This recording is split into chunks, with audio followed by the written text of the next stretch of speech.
Good evening बच्चों।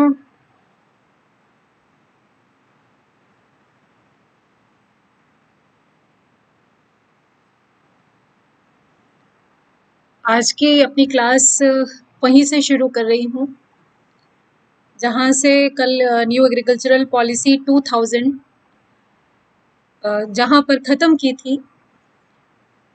इसके pro and cons जो थे वो देखे थे हम लोगों ने कल कि न्यू एग्रीकल्चरल पॉलिसी 2000 जब आई थी तो उसके पीछे का बैकग्राउंड क्या था, उससे देश की अर्थव्यवस्था में और विशेष रूप से जो एग्रीकल्चर सेक्टर था उसमें क्या चेंजेस आए, कौन कौन से स्ट्रक्चरल रिफॉर्म उसमें इंक्लूड किए गए, कौन कौन से उसमें टेक्निकल रिफॉर्म उसमें यूज़ किए गए। कल ये सारी चीज़ें हम लोगों ने डिस्कस की थी। तो न्यू एग्रीकल्चरल पॉलिसी के साथ साथ उसके जो बहुत सारी चीज़ें और थी वो भी हम लोगों ने कल जो इसका एग्रीकल्चरल रिफॉर्म 2020 था, इसका जो बैकग्राउंड था वो कल हम लोगों ने थोड़ा सा डिस्कस किया था कि एपीएमसी क्या है, एमएसपी क्या है, ये सारी चीज़ें थोड़ा सा हमने जानने की कोशिश की थी। क्योंकि ये आप लोगों को कल जब शुरू किया था तभी आप लोगों को बताया था कि इसके पीछे का जो तीनों एक्ट आए थे 2020 में, इन तीनों एक्ट का जो रिलेशन था, जो संबंध था, वो सबसे पहला जो था वो एपीएमसी यानी जो मंडियां थी उनसे जुड़ा हुआ था। दूसरा एक्ट जो था वो सीधे सीधे एमएसपी कॉन्ट्रैक्ट फार्मिंग से जुड़ा हुआ था, एमएसपी से जुड़ा हुआ था। और तीसरा जो था वो आवश्यक जो वस्तुओं का अधिनियम था, आवश्यक वस्तुओं से संबंधित 1955 उससे संशोधन से रिलेटेड था। तो इसके बारे में, इसका बैकग्राउंड और क्या ज़रूरत पड़ी थी, अध्यादेश आया था, किस आर्टिकल के तहत आया था और कब इसका किसने लोकसभा में प्रस्तुत किया, ये सारी चीज़ें कल के लेक्चर में हमने डिस्कस की थी। तो कल मैंने आपसे कहा था कि जो ये हमारे तीनों बिल हैं, इन तीनों पे विस्तृत चर्चा हम कल करेंगे क्योंकि ये बहुत इम्पोर्टेंट है और इसके हर पॉइंट को डिस्कस करना और इसके जितने लाभ हैं, जो हानि है, किसानों में डर किस बात का है, सरकार क्या कह रही है, ये सारी चीज़ें पॉइंट वाइज, बहुत ज़्यादा डिटेल में नहीं, क्योंकि अगर बहुत ज़्यादा डिटेल करेंगे तो वो आपके बहुत ज़्यादा काम का नहीं होगा, लेकिन जो उसमें बहुत खास खास बातें थी वो हम लोग इसमें एक एक करके डिस्कस करेंगे। और उसके बाद अगर आज समय मिला तो उसके बाद मुझे लगता है कि थोड़ा समय हमारे पास बचेगा तो मैं आज ही एग्रीकल्चरल फाइनेंस जो है कि एग्रीकल्चर सेक्टर को फाइनेंस कहाँ से मिलता है वो भी मैं बहुत शॉर्ट में पॉइंट वाइज आप लोगों के साथ उसे भी इस लेक्चर में कवर करूंगी, जिससे आप इक्विप्ड हो पाएँ और जान पाएँ एग्रीकल्चर सेक्टर के जो डिफरेंट एस्पेक्ट्स हैं, जिनको हम 3-4 दिन से लेकर के चल रहे हैं, जितने भी पहलू हैं उसके वो एक एक करके हम डिस्कस कर रहे हैं, जिसमें एग्रीकल्चर पॉलिसी जो थी वो बहुत इंपॉर्टेंट थी। जैसे सबसे पहले हमने लैंड रिफॉर्म पढ़ा, ग्रीन रेवोल्यूशन पढ़ा, न्यू एग्रीकल्चरल पॉलिसी 2000 पढ़ी और अब शुरुआत हमने की एग्रीकल्चर रिफॉर्म 2020 की। तो सबसे पहला तो प्रश्न यही आता है कि आखिर सरकार को ऐसी क्या ज़रूरत पड़ी, क्या सोचा सरकार ने कि ये कृषि बिल जो हैं ये लाए जाएँ, तो क्या आवश्यकता थी? जब भी डिस्कशन होता है तो लोग पूछते हैं कि आखिर क्या ज़रूरत थी इस तरह के रिफॉर्म लाने की, जैसा चल रहा था वो सब ठीक था, सब अच्छे से चल रहा था, तो आवश्यकता क्या थी? लेकिन ऐसा नहीं था और भारत को 70 साल से ज़्यादा हो गए हैं आज़ाद हुए। इस बीच में पूरे समय में हमने देखा है कि भारत ने बहुत सारे 74-75 साल में बहुत सारे उतार-चढ़ाव देखे हैं। सारे सेक्टर ने, अर्थव्यवस्था के जितने क्षेत्र हैं, सब ने बहुत ही अप एंड डाउन्स देखे हैं, चाहे वो एग्रीकल्चर सेक्टर हो, चाहे वो इंडस्ट्रियल सेक्टर हो, चाहे वो सर्विस सेक्टर हो। तो इतने उतार चढ़ाव इकोनॉमी ने देखे हैं, इतने सारे इम्प्रूवमेंट्स हुए हैं, इतने सारे रिफॉर्म हुए हैं। कभी-कभी तो जो जो ग्रोथ रेट है वो बहुत तेज हो जाती है और कभी-कभी एकदम से ग्रोथ रेट स्लो हो जाती है। तो ये लगता है कि आखिर ऐसी क्या आवश्यकता पड़ी थी कि ये सारे रिफॉर्म लाने की आवश्यकता पड़ी। तो जैसा हम जानते हैं कि हमारे देश की जो नींव है वो एग्रीकल्चर सेक्टर पर बेस है और जो इसका मूल आधार है वो किसान है। लेकिन जय जवान जय किसान का नारा देने वाले जहाँ से नेता जितने बड़े बड़े नेता हुए हैं, वहां से जब आरंभ हुआ एग्रीकल्चरल रिफॉर्म का, और आज तक जहाँ पर किसान को अन्नदाता कहा जाता है, जहाँ पर इतनी सारी चीजें होती हैं एग्रीकल्चर सेक्टर के लिए, इतनी बड़ी बड़ी बातें होती हैं, वहां पर अभी भी किसानों को सुसाइड करना पड़ता है। यानी किसान आता पहले नंबर पर है, हर पॉलिसी किसानों के लिए, हर रिफॉर्म किसानों के लिए, फिर भी किसानों की दशा में अगर सुधार नहीं हो रहा है तो वास्तव में ये चिंताजनक बात है, और ये एनालिसिस की बात है कि आखिर ऐसा क्यों हो रहा है। तो ऐसा नहीं है कि एनालिसिस नहीं होती है, जो सत्ता पक्ष के नेता हैं वो भी करते हैं, जो किसान संगठन है वो भी करते हैं, जो इकोनॉमिस्ट हैं, जो एनालिस्ट हैं वो भी करते हैं, जो रिजर्व बैंक ऑफ इंडिया है उसके जो अर्थशास्त्री हैं वो भी करते हैं। तो सब एनालाइज तो करते रहते हैं, लेकिन फिर भी जितने कम ज़्यादा समय में उसे होना चाहिए था वो फिलहाल नहीं हो पाया। तो अगर हम, जैसा अभी कल हमने डिस्कस किया था एपीएमसी और एमएसपी के बारे में, तो एमएसपी सरकार ने तय कर दी कि एमएसपी पे ही, एपीएमसी में एमएसपी के ऊपर जो भी ऑक्शन होगा, जो भी उसके आधार पर मंडियों में किसान अपनी उपज को जो सरप्लस है उसके पास उसे बेच सकेगा। लेकिन कल ही हमने ये भी डिस्कस किया था कि उन एपीएमसी जो मंडियां थी उनकी हालत कितनी खराब हो गई थी, जिसमें जो आढ़तिये हैं उन्होंने किस तरह से अपनी मोनोपोली बना रखी है, और किसान के जो इतनी मेहनत से अपना पूरा प्रोडक्ट तैयार करता है उसको उसका सही मूल्य क्यों नहीं मिल पाता। तो सबसे पहले तो हम ये देखते हैं कि जो पुराने ये लाने की ज़रूरत क्यों पड़ी, ये जो नए बिल आए, नए कानून आए, इसको लाने की ज़रूरत क्यों पड़ी। क्योंकि जो पुराने कृषि कानून थे उनसे क्या नुकसान था ये जानना बहुत ज़रूरी है। यानी जो डिसएडवांटेज था पुराने कानून का, तो बहुत शुरू में जो है ये जो पुराने कानून थे जो न्यू एग्रीकल्चरल पॉलिसी से रिलेटेड थे, वो शुरू में जैसे जिसमें एपीएमसी भी आता है, जिसमें एमएसपी भी आता है, ये सारी चीज़ें जिसमें जैसे एपीएमसी अधिनियम बना था, तो शुरू में तो बहुत अच्छा था, इसमें कोई शक नहीं है कि जो उसका उद्देश्य था वो यही था कि साहूकार महाजनों के जाल से किसानों को निकाला जाए।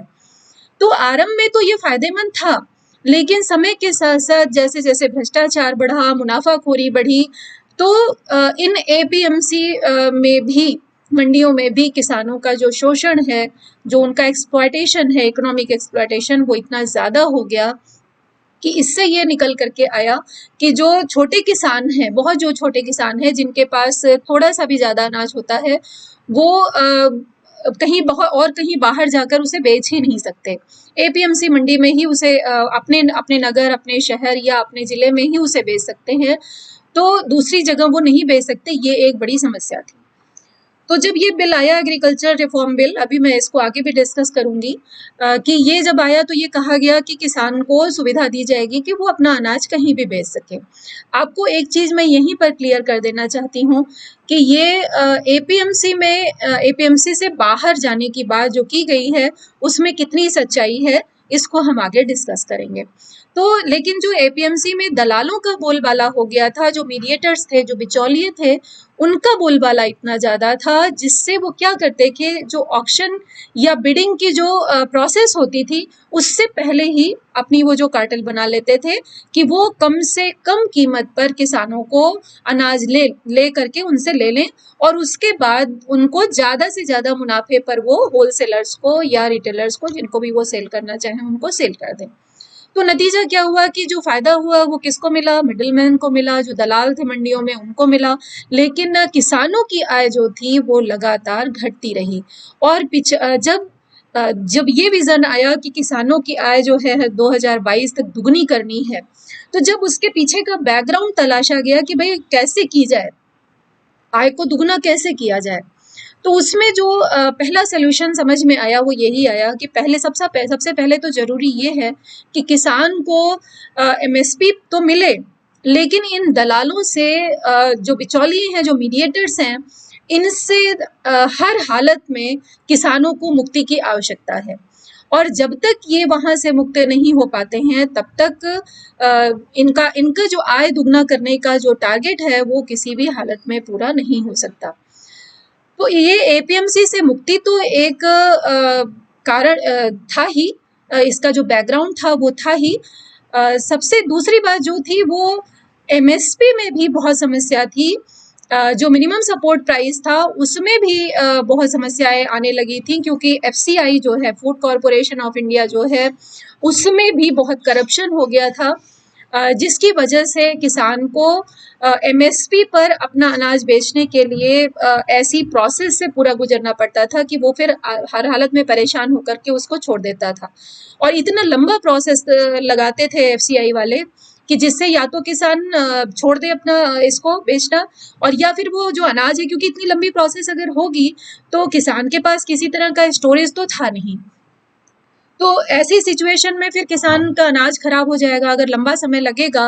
अक्सर ये खबरें आती हैं, जब भी आप देखिए जब मई और जून का महीना होता है तो ये अक्सर खबरें आती हैं कि गेहूं जो है पानी से भीग गया, गेहूं खराब हो गया, इतने बोरे गेहूं यहाँ पर सड़ गया मंडियों में। तो इस तरह की खबरें आती रहती हैं। किसान का जो बिका हुआ गेहूं है वो भी, जो नहीं बिका हुआ गेहूं है वो भी। अगर इस तरह से सिचुएशन थी तो इन सबको सुधारने के लिए ये एक प्रयास किया गया, एग्रीकल्चरल रिफॉर्म जो है 2020, इसको लाने की कोशिश की गई कि जिससे जो सिस्टम है उस सिस्टम को इम्प्रूव किया जाए। तो इसमें आज हम सबसे पहले देखते हैं जो हमारा पहला बिल था, जिसके बारे में कल बात की थी, ये था कृषि उपज वाणिज्य एवं व्यापार संवर्धन एवं सुविधा विधेयक। बहुत बड़े बड़े नाम हैं ये, और जब भी सरकार कोई पॉलिसी लाती है, कोई नीति लाती है, तो नाम इतने अच्छे अच्छे रखती है कि उससे थोड़ा अट्रैक्ट हो और जो जनता है उसको लगे अरे वाह, सरकार ने तो बहुत अच्छा अच्छा काम किया है, बहुत बड़ा बड़ा काम किया है। तो जो ये पहला बिल आया था, अगर हम इसे ध्यान से देखें तो इसमें कृषि उपज, यानी नाम अगर आपको याद करना हो तो ये बहुत आसान है याद करने के लिए, क्योंकि ये तीनों चीजों से जुड़ा हुआ है ना, इसीलिए मैंने इसे अलग अलग कर दिया था कि इसमें सबसे पहली चीज क्या है, फार्मर्स प्रोड्यूस, यानी किसान जो उत्पादन करते हैं, और उत्पादन करने के बाद वो क्या करते हैं, ट्रेड एंड कॉमर्स करते हैं, यानी वाणिज्य और व्यापार होता है किसका, किसानों की उपज का। तो किसानों की उपज का जो वाणिज्य और व्यापार होता है उसको कैसे फैसिलिटेट किया जाए, उसको कैसे प्रमोट किया जाए, इससे संबंधित जो ये एक बिल था, जो विधेयक था, उसको कहा गया कृषि उपज वाणिज्य और व्यापार संवर्धन एवं सुविधा विधेयक। यानी इस ट्रेड एंड कॉमर्स को कैसे फैसिलिटेट किया जाए, और किस चीज के ट्रेड एंड कॉमर्स को, जो किसान उत्पादित करता है उसके, तो उसको कैसे फैसिलिटेट किया जाए और कैसे उसको प्रमोट किया जाए। तो इसके लिए हम देखेंगे कि इसमें जो ये आया था, इसके सबसे पहले इसके मेन पॉइंट्स देखेंगे, लेकिन इस मेन पॉइंट से पहले जो बैकग्राउंड है वो आप लोग अच्छी तरह समझ चुके हो कि किसान को मंडियों में अपनी बिक्री के लिए बहुत सारी चुनौतियों का सामना करना पड़ता था, और ये जो कृषि उत्पाद विपणन समितियां थी, उनकी जो मंडियां थी, इनसे बाहर बेचने पर किसान को बहुत सारे प्रतिबंध थे। यहाँ पर एक चीज और मैं क्लियर करना चाहती हूँ कि ये प्रतिबंध वैसे तो हमें लग रहा है कि इस बिल में लाया गया है, लेकिन मैं आपसे यहाँ पर ये भी जिक्र करना चाहती हूँ कि ऐसा नहीं है। और जब अटल बिहारी वाजपेयी की सरकार थी तो 2003 में सबसे पहला प्रयास उन्होंने किया था एपीएमसी से बाहर लाने के लिए किसानों को, और चूंकि उस समय इस तरह का कोई बिल नहीं लाया गया था, और बिल क्यों नहीं लाया गया था इसका भी एक कारण था। शायद उस समय अगर आज की सिचुएशन होती तो ये जो बिल आज आया है शायद ये 2003 में ही आ चुका होता, आज से 17 साल पहले। तो उस समय प्रॉब्लम क्या थी कि अटल जी के पास पूरा बहुमत नहीं था, राज्यसभा में तो बिल्कुल नहीं था, तो वो जानते थे कि अगर वो कोई बिल लाते हैं तो उसको पास तो होने नहीं दिया जाएगा। तो उनके पास सिर्फ एक ही चारा था कि उन्होंने रिक्वेस्ट की जो स्टेट गवर्नमेंट्स थी, क्योंकि आप जानते हैं कि एपीएमसी जो है वो किसके अंडर में आता है, स्टेट गवर्नमेंट्स के। तो उन्होंने एक अपील जारी की राज्य सरकारों को कि राज्य सरकारें अगर चाहें तो किसानों को ये एपीएमसी से मुक्ति दिला सकती हैं। तो आपको जानकर आश्चर्य होगा कि जो 2003 में ही सबसे पहला जो राज्य था वो था बिहार, महाराष्ट्र, कर्नाटक, ये कुछ ऐसे राज्य थे जिन्होंने 2003 से लेके 2005-6 तक अपने राज्य में ये नियम बना दिया और इस नियम को लागू किया कि अगर किसान चाहे तो एपीएमसी से बाहर जाकर के भी वो बेच सकता है। कुछ कंडीशंस जरूर लगाई, लेकिन ये नियम आज का नहीं है, ये बना तो बहुत पहले से था। इसीलिए जब इतने बड़े पैमाने पर इसका विरोध होता है तो आश्चर्य होता है कि ऑलरेडी ये इतने सारे स्टेट्स में एक संवर्धित रूप में जब ये लागू है तो इतने बड़े लेवल पर विरोध करने का लॉजिक क्या है। और खास तौर से ये कि पूरी तरह से इसको समाप्त कर दिया जाए। संशोधन तो बात समझ में आती है क्योंकि कमियां हैं इन बिल में, नो डाउट, इसमें कोई दो राय नहीं है, लेकिन इन कमियों को इम्प्रूव करवाने के बजाय ये कहना कि इस बिल को पूरी तरह से खत्म कर दिया जाए, इस कानून को पूरी तरह से रद्द कर दिया जाए, ये बहुत आश्चर्यजनक है। अगर जो भी एनालाइज करता है वो यही सोचता है कि ऐसा क्यों कह रही हैं सरकारें। खासतौर से जब महाराष्ट्र से विरोध के सुर निकलते हैं तो लगता है अरे महाराष्ट्र में विरोध हो रहा है, महाराष्ट्र में तो ऑलरेडी ये लागू है कि एपीएमसी से बाहर जो है वहां तो कोई मंडी आज तक खत्म नहीं हुई। जो ये लॉजिक दिया जाता है कि मंडियां खत्म हो जाएंगी, तो वहां पर प्राइवेट मार्केट होने के बाद भी मंडियां आज तक चल रही हैं और मंडियों में जो बिक्री है अनाज की वो उन प्राइवेट मार्केट से ज्यादा है, अभी भी वहां ज्यादा है। तो आश्चर्य की बात यह है कि ऐसे विरोध अगर इलॉजिकली किए गए जिनका कोई तर्क नहीं था तो वो बात समझ में नहीं आती और फिर ये लगता है कि आखिर एनालाइज किया जाए कि आखिर ऐसा क्या सिचुएशन थी और इसमें ऐसा क्या था कि इसकी वजह से इतना विरोध किया जाने लगा। केवल विरोध करने के लिए विरोध करना ये कोई अच्छी बात नहीं है, क्योंकि अगर देश के किसानों के हित में अगर कोई चीज आई है तो उसको इम्प्रूव कराने के लिए तो विपक्ष को खड़ा होना चाहिए। लेकिन किसानों के हित में किसी कोई चीज हो और ऑलरेडी ये देखा जा रहा हो कि ये इम्प्रूव कर सकता है तो फिर उसको इस तरह से विरोध करना लॉजिकली ठीक नहीं था। फिलहाल आगे देखते हैं कि इसमें इसके मेन पॉइंट्स क्या थे। तो अगर हम इसके मेन पॉइंट्स देखें तो इसका जो सबसे पहला पॉइंट था वो यही था कि अब जो किसान है वो अपना जो वाणिज्य का क्षेत्र है, जो व्यापार का एरिया है, उसे एपीएमसी से बाहर ले जा सकता है। यानी कोई भी किसान अपनी उपज का भाग बाहर ले जाकर के बेच सकता है, मंडी से बाहर, मंडी के गेट के बाहर भी बेच सकता है। अगर उसे कोई रीसेलर वहां मिल गया, उसे कोई होलसेलर वहां मिल गया, तो वो जरूरी नहीं है कि कमीशन एजेंट के माध्यम से बेचे। और एक कारण और था कि किसानों को जो ये कमीशन और तमाम तरह की चीजें देनी पड़ती थी, इससे भी उनकी चूंकि उपज के उनको लाभ उतना नहीं मिल पाता था, तो ये भी कोशिश की गई कि अगर ये बाहर बेचते हैं तो हो सकता है कि बार्गेन करके इन सबसे इनकी अगर मुक्ति हो जाए तो इनसे इनकी आय बढ़ सके। तो एक पहला जो सबसे मेजर स्टेप था वो यही था कि किसान जो है वो मंडी से बाहर कहीं भी किसी को भी अपना जो अनाज है वो अपना अनाज बेच सकता है। लेकिन इसमें कुछ कंडीशंस भी थी, वो मैं अभी बताऊंगी।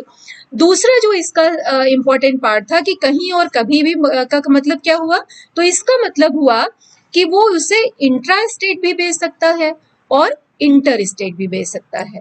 यानी अपने राज्य में भी बेच सकता है और अपने राज्य से बाहर भी बेच सकता है। दूसरा एक और बहुत इंपॉर्टेंट पॉइंट इसमें लगाया गया था कि जब वो एपीएमसी से बाहर बेचेगा, तो यहाँ ध्यान देने वाली बात यह है जिसको बहुत गलत तरीके से बहुत सारी सरकारों ने, राज्य सरकारों ने विरोध करते हुए प्रेजेंट भी किया देश के सामने कि इससे हमारा टैक्स खत्म हो जाएगा। लेकिन इम्पॉर्टेंट बात ये थी कि सरकार ने कहा कि एपीएमसी में जब आप बेचोगे मंडी में ले जाकर, क्योंकि ऑप्शन बढ़ गए थे इसमें फायदा तो किसान का यही था कि बेचने के लिए जो अपने प्रोडक्ट को बेचने के लिए उसके पास जो मोनोपोली थी, उस मोनोपोली को ब्रेक करने के लिए, सेलर्स की संख्या बढ़ाने के लिए उसके पास ऑप्शन क्रिएट हो गए थे, उसके पास विकल्प उपस्थित हो गए थे। तो ऐसी स्थिति में सरकार ने कहा कि ये किसान की मर्जी पर है, पूरी तरह से उसकी मर्जी पर है, कोई बाध्यता नहीं है। अगर किसान चाहे तो एपीएमसी में बेचे और जब वो एपीएमसी में जाकर बेचेगा तो उसे वहां पर मंडी शुल्क देना पड़ेगा जो स्टेट गवर्नमेंट की इनकम होती है। लेकिन अगर वो एपीएमसी के बाहर बेचता है तो इसमें नो स्टेट टैक्स, यानी किसी तरह का कोई कर उसे नहीं देना है। इसके बाद उसमें 2-3 पॉइंट और ऐड किए गए थे। एक तो बहुत इंपॉर्टेंट ये पॉइंट था कि अगर कृषि के क्षेत्र में ऐसे किसान आ रहे हैं जो थोड़ा पढ़े लिखे हैं, जो अच्छी तरह से ट्रेंड हो रहे हैं धीरे धीरे, जो टेक्निकल इम्प्रूवमेंट हुआ है उसके साथ साथ, तो ऑनलाइन ट्रेडिंग को बढ़ावा देने के लिए प्लेटफॉर्म क्रिएट किए जाएंगे। जो डिजिटल जिसमें ऐप होगा, ऐप ई नाम का ऐप तो बहुत फेमस है ही, जो बहुत सारे किसान उसको यूज भी करते हैं। उसके अलावा जो और प्लेटफॉर्म है उनको विकसित करने की कोशिश की जाएगी, जिसमें किसान क्या कर सकता था, अगर वो चाहे तो बिजनेस टू बिजनेस का मतलब है कि अगर वो चाहे तो किसी बिजनेसमैन को, अपना व्यापारी को अपना प्रोडक्ट बेच दे, और अगर किसान चाहे इस ऐप के माध्यम से तो वो क्या करे कि बिजनेस टू कस्टमर, B2C का मतलब हुआ बिजनेस टू कस्टमर, यानी अपना प्रोडक्ट सीधे सीधे कस्टमर को ले जा करके बेच दे।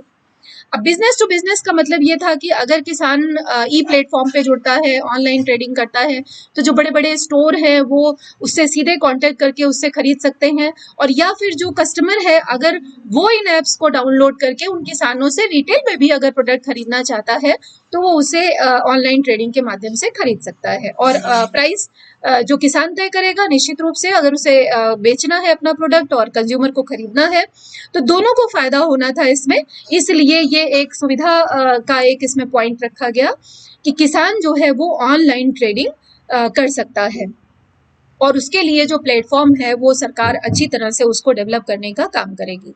साथ ही इसमें एक बहुत इंपॉर्टेंट और ऐड किया गया था, आगे मैं डिस्कस करूंगी इसमें, कि डिस्प्यूट सेटलमेंट मैनेजमेंट, कि अगर किसी तरह का ये डिस्प्यूट सेटलमेंट मैकेनिज्म जो है वो इसमें भी था, और जो सेकंड नंबर वाला बिल था उसमें भी था। तो जब मैं सेकंड नंबर का बिल आपके साथ डिस्कस करूंगी तो आपको बताऊंगी कि ये डिस्प्यूट सेटलमेंट मैकेनिज्म क्या था।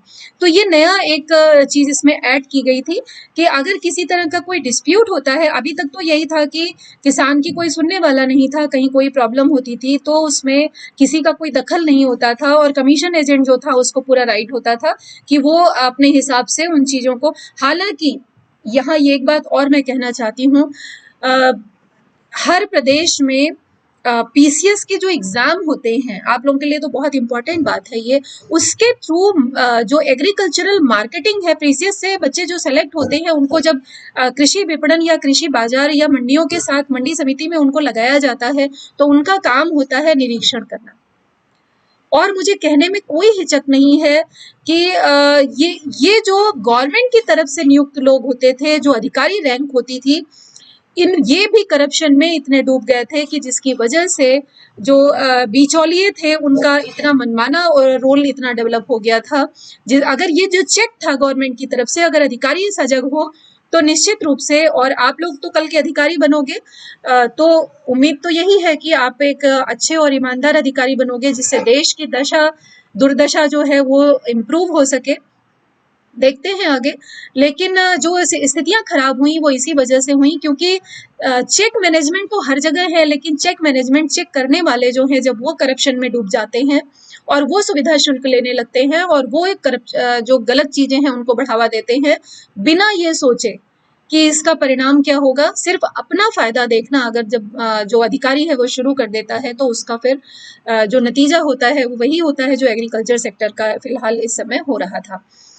तो ये सारे स्टेप थे जो इसमें इंक्लूड किए गए थे इस बिल में। अब हम ये देखते हैं कि इसमें क्या क्या फायदे थे, और वो फायदे खास तौर से जो अभी मैं वो फायदे यहाँ पर काउंट करूंगी जो इकोनॉमिस्ट और एनालिस्ट कहते हैं। इसे मैंने 2-3 भागों में बांट दिया है, बेनिफिट्स को और लॉसेस दोनों को, कि इसमें जो एनालिस्ट हैं, जो इकोनॉमिस्ट हैं वो क्या कहते हैं, जो किसान हैं वो क्या कहते हैं कि मेरा क्या नुकसान होगा, जो सरकार है वो क्या कहती है कि भाई किसानों का क्या फायदा होगा, जो विपक्ष है वो क्या कहता है। तो मैंने इसे 3-4 भागों में इन सारी चीजों को बांट दिया है और एक एक करके मैं डिस्कस करूंगी आपके साथ इसको।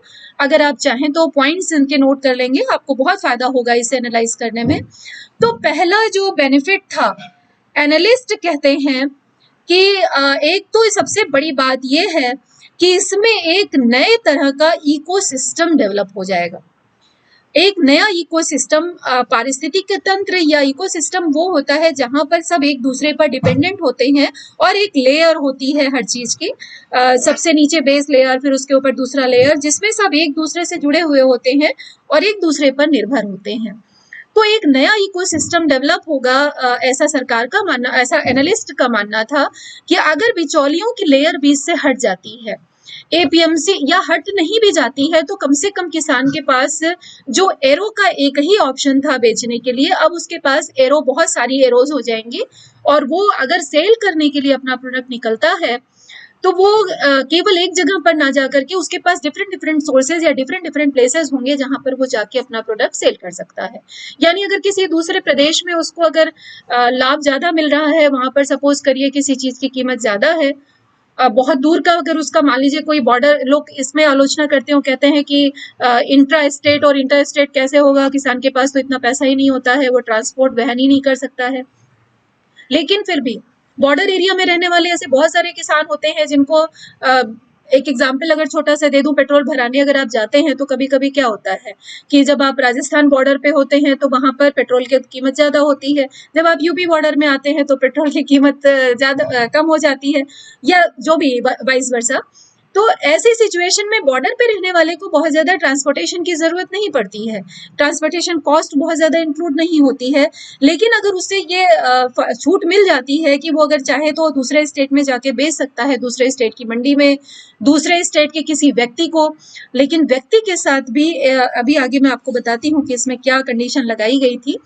तो इस विधेयक के माध्यम से ये कहा गया कि एक नया इकोसिस्टम डेवलप होगा, एक नया इकोसिस्टम एस्टैब्लिश होगा, जहां पर किसान और व्यापारी दोनों को राज्य की जो ये एग्रीकल्चरल प्रोड्यूस मार्केट कमेटियां हैं, एपीएमसी, इनकी रजिस्टर्ड मंडियों से बाहर फसल बेचने की आजादी होगी। और ऐसी सिचुएशन में किसानों और व्यापारियों दोनों के पास विकल्प बढ़ जाएंगे, ऑल्टरनेट्स बढ़ जाएंगे, चॉइसेस बढ़ जाएंगी। कहीं भी ये नहीं कहा गया, बहुत आलोचना होती है कि अरे इस बिल में ये नहीं लिखा है, इसमें ये नहीं लिखा है, लेकिन वहां ये भी तो नहीं लिखा, ये तो इंटरप्रिटेशन करने की बात है और जनता को भड़काने वाली बात है, क्योंकि ये कहीं नहीं लिखा है कि एपीएमसी खत्म हो जाएगी। तो बार बार क्लैरिफिकेशन दिया गया, लेकिन उसके बाद भी लोग मानने को तैयार नहीं है कि नहीं एपीएमसी खत्म हो जाएगी। तो ऐसा कुछ भी नहीं है, अगर उसमें नहीं लिखा है तो उसका इंटरप्रिटेशन ये क्यों करना कि एपीएमसी खत्म हो जाएगी, जब गवर्नमेंट बार बार संसद में खड़े होकर के ये कह रही है कि एपीएमसी खत्म नहीं होगी, तो मतलब एपीएमसी खत्म नहीं होगी। और मैं ये बात इसलिए भी कह रही हूँ क्योंकि बिहार में एपीएमसी से बाहर बेचने की सुविधा किसानों को 2003 में मिल गई। 2005 से महाराष्ट्र में प्राइवेट मार्केट्स डेवलप हो गए हैं, बहुत सारे बड़े बड़े प्राइवेट मार्केट्स हैं जहां पे जो किसान है वो अपने प्रोडक्ट जाकर के बेचते हैं, वहां तो एपीएमसी नहीं खत्म हुई। तो जब वहां एपीएमसी नहीं खत्म हुई तो फिर कैसे ये कहा जा रहा है कि इससे एपीएमसी खत्म हो जाएगी। तो दूसरा जो सबसे इम्पोर्टेंट बात थी वो ये थी कि इस विधेयक के आने के बाद से जो बैरियर था इंटरनेशनल, इंटर स्टेट और इंट्रा स्टेट का, वो खत्म हो जाएगा। और राज्य कृषि विपणन, उपज विपणन कानून जो था, जिसकी वजह से ये बैरियर लगा हुआ था कि किसान को अपना प्रोडक्ट अपने जो शेड्यूल्ड जो मार्केट्स हैं, जो मंडियां हैं, अपने एरिया की जो शेड्यूल्ड मार्केट हैं, उन्हीं के जो परिसर है, जो उनका कैंपस है, वहीं पर उसे बेचना है, उसके बाहर वो नहीं जा सकता। तो ये एक बैरियर खत्म हो गया, जिसकी वजह से कोई भी बैरियर हटना मुझे लगता है कि देश के हित में होता है। तो अगर इस तरह का बैरियर हटा तो ये अच्छी बात थी। अभी ये कुछ स्टेट में था, और अगर पूरे देश में ऐसा लागू होता है तो ये एक अच्छा कदम था, ऐसा मेरा मानना है। जो ये कंडीशन मैं कह रही थी कि खरीदने की सुविधा, किसान अपना प्रोडक्ट कहीं भी बेच सकता है, किसी को भी बेच सकता है, लेकिन ये कंडीशन लगाई गई थी कि अगर कोई व्यक्ति अगर किसान से माल लेता है या किसान अपना प्रोडक्ट लेकर के कहीं और जाता है तो पैन कार्ड उसके पास बहुत जरूरी है, ये कंडीशन लगाई गई थी। और इसका उद्देश्य, इसको भी बड़ी आलोचना की गई और ये कहा गया था कि पैन कार्ड जो है वो किसान के पास कहाँ होता है, लेकिन इसमें एक जो विजन था वो ये था कि अगर बड़ा किसान कहीं बाहर इस तरह से ले जाता है, सुपरमार्केट में सेल करता है, तो जनरली क्या होता है कि इन सब का पूरा रिकॉर्ड कहीं नहीं होता है। पैन कार्ड होने से अगर पूरे एग्रीकल्चरल सिस्टम में पूरा अगर डेटा कलेक्ट हो जाता है कि किस व्यक्ति ने कहाँ जाकर के किस तरह से बेचा, तो मुझे नहीं लगता कि ये कोई गलत बात है तो इसलिए इसमें एक ये बहुत इंपॉर्टेंट चीज रखी गई थी कि जो पैन कार्ड धारक है वही व्यक्ति या कंपनी या सुपरमार्केट किसान से सीधे जाकर के माल खरीद सकता है और कहीं भी खरीद सकता है।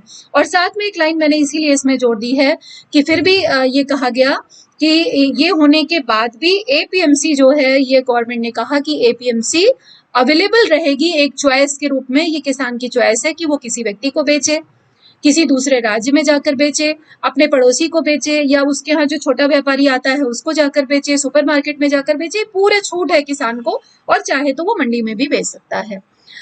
तो इसके बाद देखते हैं कि अगला और क्या फायदा इसमें जो दिखाई दिया जो एनालिस्ट थे उनको, जिन्होंने इसका विश्लेषण किया कि ऐसी स्थिति में अगर किसान के पास ऑप्शन बढ़ता है, अगर किसान के पास बेचने के लिए ऑप्शन केवल एक ही जगह था, तो जाहिर सी बात थी कि उसे अपनी उपज का अच्छी कीमत कभी नहीं मिल सकती थी। मोनोपोली थी सेलर्स की, और जब मोनोपोली सेलर की होती है, एक ही खरीदार होता है और बेचने वाले बहुत सारे होते हैं, तो इकोनॉमिक्स का सिद्धांत भी ये कहता है कि उस व्यक्ति को अपनी कीमत सही बिल्कुल भी नहीं मिलती। तो अगर चॉइसेस बढ़ी और जो सरप्लस प्रोडक्ट था, अगर किसान को दूसरे जगह पर, दूसरे सोर्स पर बेटर प्राइस पे मिल सकता है, तो वो वहां बेचेगा, ऐसा इसमें एक धारणा थी, और इससे ये फायदा होगा, ऐसा विशेषज्ञों का मानना था।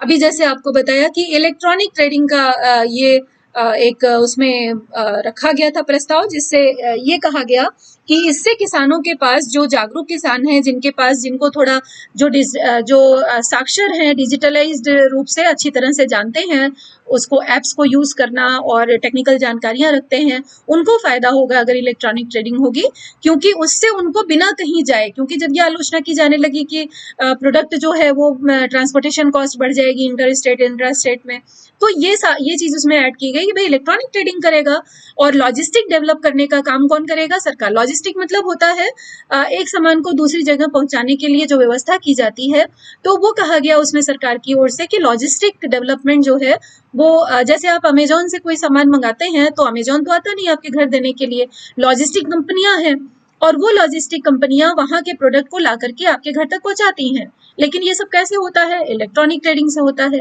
तो इसी तरह से एक परिकल्पना की गई कि अगर हम और आप कोई भी सामान दूसरे प्लेटफॉर्म से लेकर के हम ला सकते हैं, तो किसानों का एक ऐसा कोई प्लेटफॉर्म क्यों ना बने, एक ऐसा ट्रेडिंग ऐप क्यों ना बने, जहां पर किसान अपने प्रोडक्ट को दिखाएं और वहां से सेल होकर के जो जिनको जरूरत है उस प्रोडक्ट की, वहां से उनके पास तक पहुंच जाए, और लॉजिस्टिक डेवलप करने का काम जो है वो सरकार करेगी। उसके लिए जो सुविधाजनक ढांचा है वो सरकार मुहैया कराएगी, ऐसा इस बिल में लाया गया था।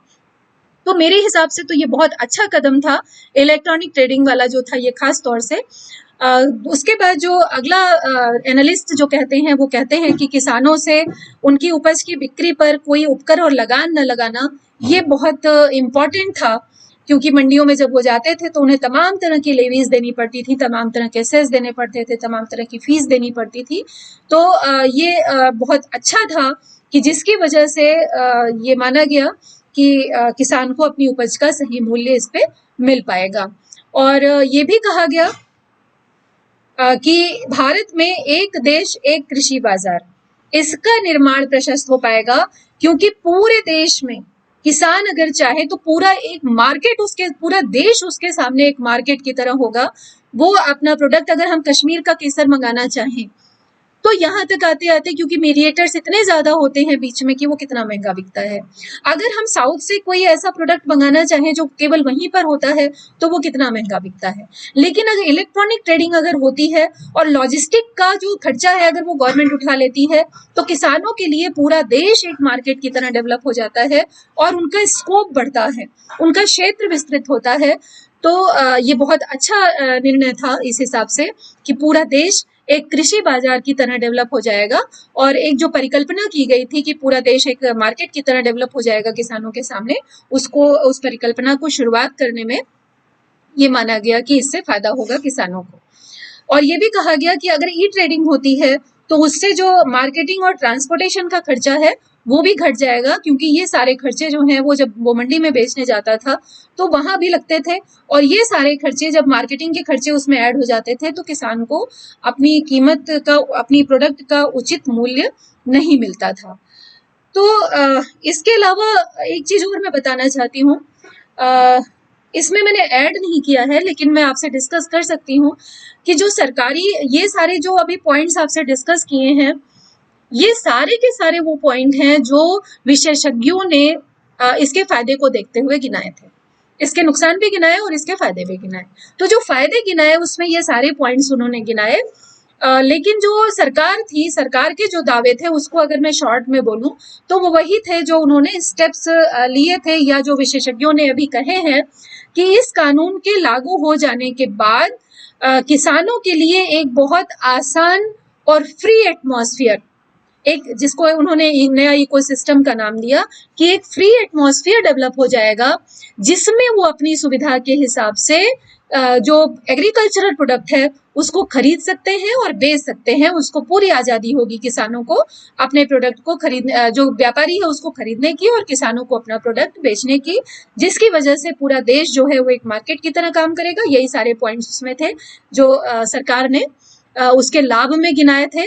और ये कहा गया कि किसानों को अब विकल्प ज्यादा मिलेगा, किसानों को लागत कम होगी और उससे उनको अपनी उपज की बेहतर कीमत मिल पाएगी।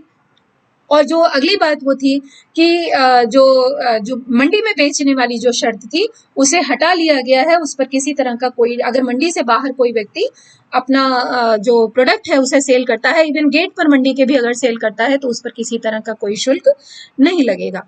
फिर प्रश्न ये उठता है कि क्यों इतना विरोध किया गया इस कानून का? तो इम्पोर्टेंट बात ये है कि इस कानून का विरोध करने वाली जो कंपनियां, जो विरोध करने वाले थे, जो विपक्ष था, विपक्ष में खास तौर से कौन था?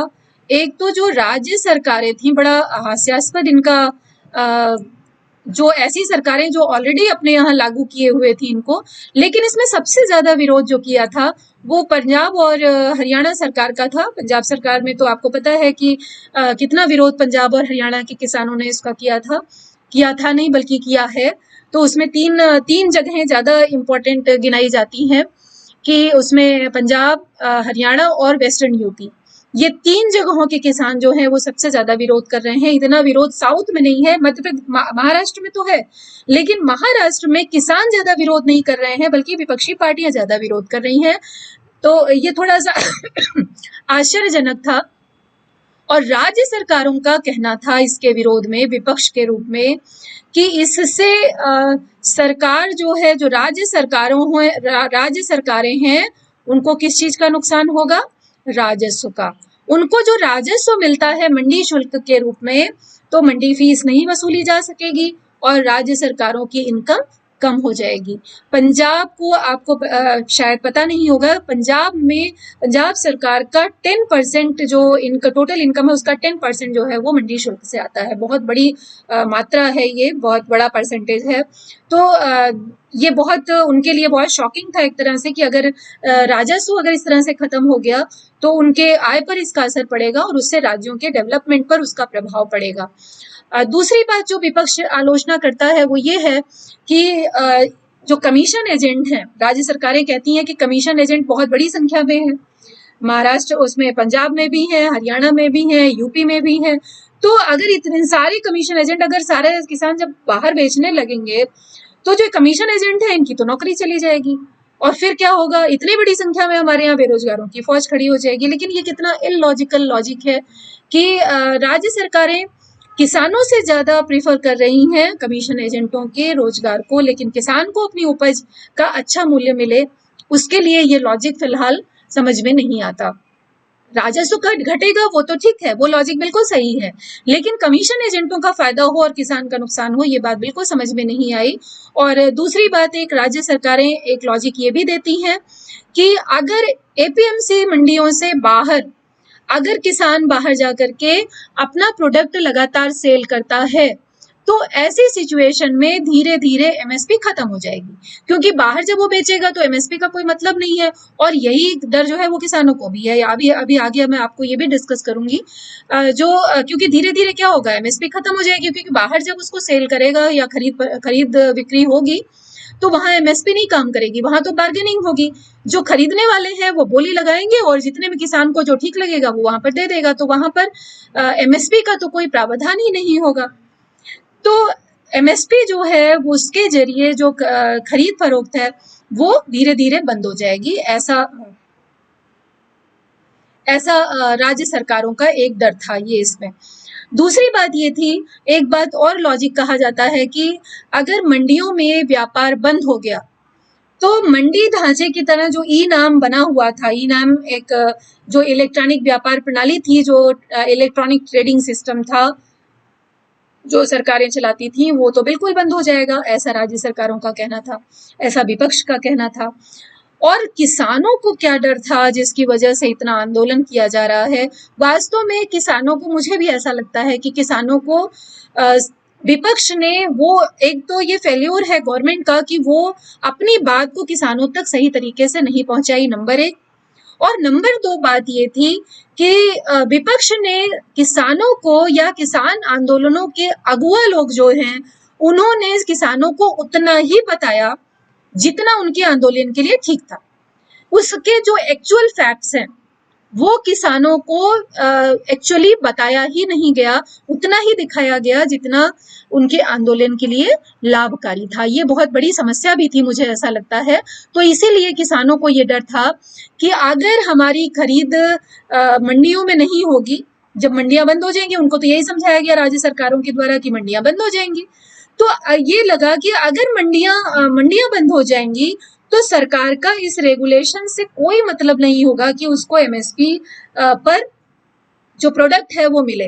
और यही कारण है कि जिसकी वजह से किसान इस बात पे अड़े हुए थे कि एमएसपी को गारंटी में रखो, पहली बात तो। और दूसरी बात आप ये भी रखो कि अगर कोई खरीदार जो मंडी के बाहर खरीद रहा है, अगर वो एमएसपी से नीचे खरीदता है तो आप कानून बनाओ कि जिससे वो उसको आप जेल में डाल दो। एमएसपी लेना, उसे ये हमारा अधिकार बना दो, कानूनी अधिकार बना दो एमएसपी पाना। ऐसी डिमांड की गई थी आंदोलनों के द्वारा, किसान आंदोलनों के द्वारा, कि एमएसपी को हमारा राइट बना दो कि मंडी से बाहर अगर कोई एमएसपी से कम खरीदता है हमारा प्रोडक्ट तो उसको जेल में डाल दो। तो इस तरह की बात की गई थी। हालांकि ये एक डर था, और इसको कितना सही है और कितना गलत है ये मैं नहीं कह सकती इस पर कि एमएसपी को कानून बना दिया जाए या इससे क्या फायदा होगा किसानों का। लेकिन एक बड़ा डर था इस विवाद से। और ये दूसरी बात ये थी कि अगर ऐसा कानून नहीं बनाया गया तो जो विवाद खड़े होंगे उन विवादों से मुक्ति कैसे मिलेगी। तो ये सारी चीजें थी जो किसानों का डर था, और जो व्यापारियों का डर था वो उसकी वजह से सबसे ज्यादा इसमें था। और एक बात और किसान ये कहते थे कि 85% से ज्यादा किसान तो ऐसे हैं कि जिनके पास 2 हेक्टेयर से कम जमीन है। 2 हेक्टेयर से कम जमीन होने का मतलब है कि वो लार्ज स्केल में नहीं आते हैं। तो अगर वो लार्ज स्केल के लार्ज फार्मर नहीं है तो उनके पास इतना सरप्लस ही नहीं है कि वो यहाँ वहां जाकर के अपना प्रोडक्ट सेल करते फिरें।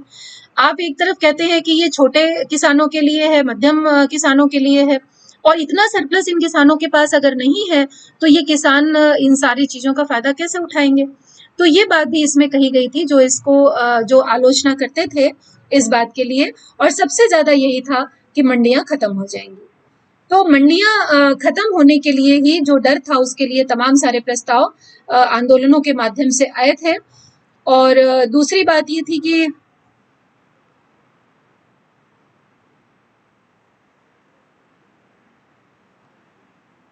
आगे चलते हैं दूसरे बिल पर। दूसरा बिल ये कहता है कि मूल्य आश्वासन पर किसान बंदोबस्ती और सुरक्षा समझौता और कृषि सेवा विधेयक। ये नाम भी बहुत बड़ा है, बड़ा अच्छा सा, बड़ा इंटरेस्टिंग सा लगता है, लेकिन याद करना कितना मुश्किल है। इसीलिए इसको छोटे फॉर्म में तोड़ दिया मैंने कि एक तो इसमें क्या क्या चीजें इंक्लूड हैं, इस बात को देखिए। जिसमें सबसे पहला है किसान। दूसरा क्या है इसमें, सशक्तिकरण और संरक्षण, बंदोबस्ती और सुरक्षा जो वहां पर नाम दिया गया है ना। पहला तो किसान, और किसान को सशक्त बनाना और किसान को प्रोटेक्ट करना, ये चीज इसमें ऐड की गई। जो विधेयक है वो अपने आप से नाम से ही क्लियर है कि इन विधेयकों में क्या चीज है। जैसे पहले वाले में बिल्कुल क्लियर था कि वो मार्केटिंग को बढ़ावा देने के लिए है, एग्रीकल्चरल मार्केटिंग को। उसी तरह से ये जो दूसरा है वो ये कहता है कि किसानों को सशक्त बनाना और किसानों को संरक्षण देना, उनको एम्पावर करना और उनको प्रोटेक्ट करना। किस चीज के लिए? Assurance of price. तो अब इसका मतलब ये किससे जुड़ा हुआ है? कीमत से, कीमत एश्योरेंस से, प्राइस एश्योरेंस से। तो अब ये फिर सवाल उठता है कि कहां पर, किस पर और किस कीमत पर? एमएसपी तो ऑलरेडी चल रही है जिसमें एश्योरेंस था। तो उसमें फिर आगे ये ऐड किया गया कि जो एग्रीकल्चरल सर्विसेज प्रोवाइड होंगी उसकी प्राइस एश्योरेंस तय करा जाएगा, जिससे जो किसान है वो सशक्त हो सके और उसका संरक्षण हो सके। तो इस तरह से इसको पार्ट्स करके अगर हम समझेंगे तो हमें ये ज्यादा आसानी से समझ में आएगा। फिर प्रश्न उठता है कि जैसे पहला था वैसे इसको दूसरे वाले को लाने की क्या जरूरत पड़ी? तो ये बात बहुत इंपॉर्टेंट है कि ये जो कानून है, ये जो विधेयक है, ये बहुत स्पेशल है और ये कॉन्ट्रैक्ट फार्मिंग को बढ़ावा देने के लिए है। आपको अगर याद हो, मैंने जब एग्रीकल्चरल प्राइस पॉलिसी, एग्रीकल्चरल जो रिफॉर्म पॉलिसी थी 2000 की, वो पढ़ाया था, तो उसमें बताया था कि शुरुआत तो वहीं से हो गई थी कॉन्ट्रैक्ट फार्मिंग को बढ़ाने की और उसको ज्यादा से ज्यादा करने की। और कॉन्ट्रैक्ट फार्मिंग शुरू भी हुई देश में, लेकिन उसमें बहुत सारी कमियां भी थी, जिसकी वजह से इसमें ये लाया गया कि कॉन्ट्रैक्ट फार्मिंग अगर बढ़ेगी तो एग्रीकल्चर सेक्टर में प्राइवेट इन्वेस्टमेंट बढ़ेगा। ये सोच थी, ये पृष्ठभूमि थी इसकी, क्योंकि समस्या ये थी कि जो किसान है वो बहुत सारी चीजों से परेशान रहता है। एक तो स्मॉल होल्डिंग से, छोटी छोटी जोतें हैं। दूसरे मौसम पर निर्भरता उसकी, मानसून पर निर्भरता उसकी। एग्रीकल्चर जो इरिगेशन सिस्टम है वो बहुत ज्यादा डेवलप नहीं है। बाजार अनिश्चित है, कभी प्राइस ज्यादा मिलता है, कभी प्राइस कम मिलता है, कभी इतना प्रोडक्ट हो जाता है, कभी कुछ चीजें ऐसी होती है जिनके दाम आसमान छूने लगते हैं, कभी कुछ चीजें ऐसी होती है जिनका कीमत एकदम घट जाती है। और सुनने में आता है, अक्सर न्यूज में आता है कि किसानों ने अपना प्रोडक्ट यहाँ फेंक दिया, मंडियों में बेचने के बजाय यहाँ फेंक दिया। तो इस तरह की घटनाएं जो हो रही हैं, तमाम तरह के रिस्क, तमाम तरह के जोखिम इन्वॉल्व होते हैं एग्रीकल्चर में। इसकी वजह से जो ये बिल है ये बहुत इंपॉर्टेंट है। और इसका जो बैकग्राउंड था वो यही था कि कृषि क्षेत्र में जो निजी क्षेत्र हैं, जो बड़ी कंपनियां हैं, वो इसमें भागीदारी करें और अपना इन्वेस्टमेंट करें। और इसका जो उद्देश्य था वो था, जैसा अभी आप देख रहे हैं कि ये पूरा कानून रिलेटेड था किससे? कॉन्ट्रैक्ट फार्मिंग से। और इसका जो उद्देश्य था वो ये था कि कृषि समझौते कौन से? जो फार्मिंग एग्रीमेंट्स हैं, फार्मिंग एग्रीमेंट्स किसके किसके बीच में? फार्मर और जो फर्म है जिसके साथ में किसान अपना एग्रीमेंट करेगा। तो जो फार्मिंग एग्रीमेंट है, जो कृषि समझौते हैं, उसको एक ढांचे में लाना, उसके लिए एक गाइडलाइन बनाना और इस गाइडलाइन के माध्यम से किसानों को प्रोटेक्ट करना और उनको एम्पावर करना। ऐसे एग्रीमेंट जो किससे जुड़े हुए हैं? फार्म सर्विसेज से, कृषि सेवा से। कौन सी कृषि सेवा? जिससे जो कृषि सेवा, जो सर्विसेज उनको एग्रीकल्चरल जो व्यापारी हैं वो उनको प्रोवाइड कराएंगे, जो बड़े बड़े निर्यातक हैं वो प्रोवाइड कराएंगे, जो बड़ी बड़ी कंपनियां हैं वो उनको प्रोवाइड कराएं। यानी जो होलसेलर्स हैं, एक्सपोर्टर्स हैं, एग्री बिजनेस फर्म्स हैं, जो इनके साथ कॉन्ट्रैक्ट करेंगी, अगर वो इसमें इनके साथ अपनी सर्विसेज भी देती हैं, तो वो सर्विसेज देने के बदले में जो किसान है उसको कैसे फायदा हो सके। तो सबसे बड़ी बात ये थी कि ये बिल जो है वो किसान को बुआई से पहले, यानी जब वो अपना कोई जो फसल है उसको बोने से पहले अपना एग्रीमेंट कर करके उस क्रॉप को, जो भी उसका प्रोडक्ट होगा, उसको सेल करने की आजादी देता है। इसका क्या मतलब हुआ? इसका मतलब ये हुआ कि अगर कॉन्ट्रैक्ट तय हो गया कि इतनी प्राइस पर आपको जो भी प्रोडक्ट आप है आपका, वो प्रोडक्ट फर्म ने कहा कि हम खरीद लेंगे, किसान ने उसे बोया। अब उसके बाद मान लीजिए मौसम की वजह से या बाजार की अनिश्चितता की वजह से प्राइस घट गए, बढ़ गए, या फिर फसल जल गई, या फिर सूखा पड़ गया, या फिर बाढ़ आ गई, किसी भी तरह का कोई रिस्क अगर होता है तो ऐसे में वो रिस्क कौन बियर करेगा? वो रिस्क बियर करने का काम जो है वो फर्म करेगी जो अपनी सर्विसेज प्रोवाइड कराएगी। तो ये सब बहुत इंपॉर्टेंट था, और इस बिल का पहला स्टेप ही यही था कि एग्रीमेंट जो है वो स्पॉन्सर और फार्मर के बीच में होगा। और अगर किसान जो है बुआई से पहले जो एग्रीमेंट कर लेता है उसको जरूर से जरूर मानना पड़ेगा। जो स्पॉन्सर है, चाहे वो चाहे थोक विक्रेता हो, चाहे वो एग्री बिजनेस फर्म हो, कोई भी हो, जो वो सामान, उसका प्रोडक्ट जिसके साथ वो कॉन्ट्रैक्ट करता है, और ये कॉन्ट्रैक्ट जो एग्रीमेंट है वो एक फसल सीजन का कम से कम होना चाहिए, एक फसल सीजन से लेकर के 5 साल तक, यानी मिनिमम जो है कम से कम एक फसल सीजन का तो होना ही चाहिए, और वो जो स्पॉन्सर है उसको वो मानना ही पड़ेगा। तो ये बहुत इंपॉर्टेंट था। तो अब देखते हैं कि इससे जो सरकार है, जो एनालिस्ट हैं, वो कहते हैं कि इससे किसानों को क्या क्या फायदा होगा। तो जैसा कि आप देख रहे हैं कि किस पर लागू है ये, कॉन्ट्रैक्ट फार्मिंग पर। तो ये कहा गया कि इससे फायदा ये होगा कि कॉन्ट्रैक्ट फार्मिंग को बढ़ावा मिलेगा, और इसकी बदौलत निजी इन्वेस्टमेंट जो है, प्राइवेट इन्वेस्टमेंट जो है वो एग्रीकल्चर सेक्टर में बढ़ेगा, क्योंकि किसानों के पास, जो छोटे किसान हैं, उनके पास बहुत ज्यादा इस पे बहुत र्यूमर फैले थे, और ये कहा गया था कि कंपनियां जो हैं वो खेतों पे कब्जे कर लेंगी कॉन्ट्रैक्ट के माध्यम से, क्योंकि किसान जो है वो अनपढ़ होता है, किसान को पता नहीं होता। तो इसकी रेमेडी के लिए मुझे लगता है कि तमाम सारे उपाय किए जा सकते हैं। और दूसरी बात ये है, जिसका जो विरोधी है वो जवाब नहीं देते, भाई कॉन्ट्रैक्ट फार्मिंग करना या ना करना ये तो किसान के हाथ में है ना। अगर उसको लगता है कि कॉन्ट्रैक्ट फार्मिंग उसके लिए यूजफुल नहीं है, कॉन्ट्रैक्ट फार्मिंग जो है उससे मेरी जमीन चली जाएगी, जो फर्म है वो मेरी जमीन पे कब्जा कर लेगी, तो वो ना करे कॉन्ट्रैक्ट फार्मिंग। ये चॉइस तो है ना उसके पास। नुकसान तो उसका है, अगर जैसा विपक्ष कह रहा है, या जो किसान को गुमराह करने वाले लोग हैं वो कह रहे हैं कि इसमें तो पूरी जमीन जो है वो कब्जा कर लेगी फर्म, तो वो किसान जाए ही क्यों? नहीं जाएगा तो कॉन्ट्रैक्ट फार्मिंग अपने आप खत्म हो जाएगी। लेकिन जो इच्छुक हैं और ऐसे प्रोग्रेसिव फार्मर्स हैं जो कॉन्ट्रैक्ट फार्मिंग के थ्रू अपनी इनकम को बढ़ाना चाहते हैं, अगर वो इस बिल के थ्रू आगे बढ़ना चाहते हैं तो इसमें क्या नुकसान है? इस बात का लॉजिक, इस बात का जवाब फिलहाल न तो विपक्ष के पास है और न ही उन आंदोलनों के जो नेता हैं उनके पास है। तो फालतू में ये गुमराह करने वाली बात है, ऐसा मुझे लगता है।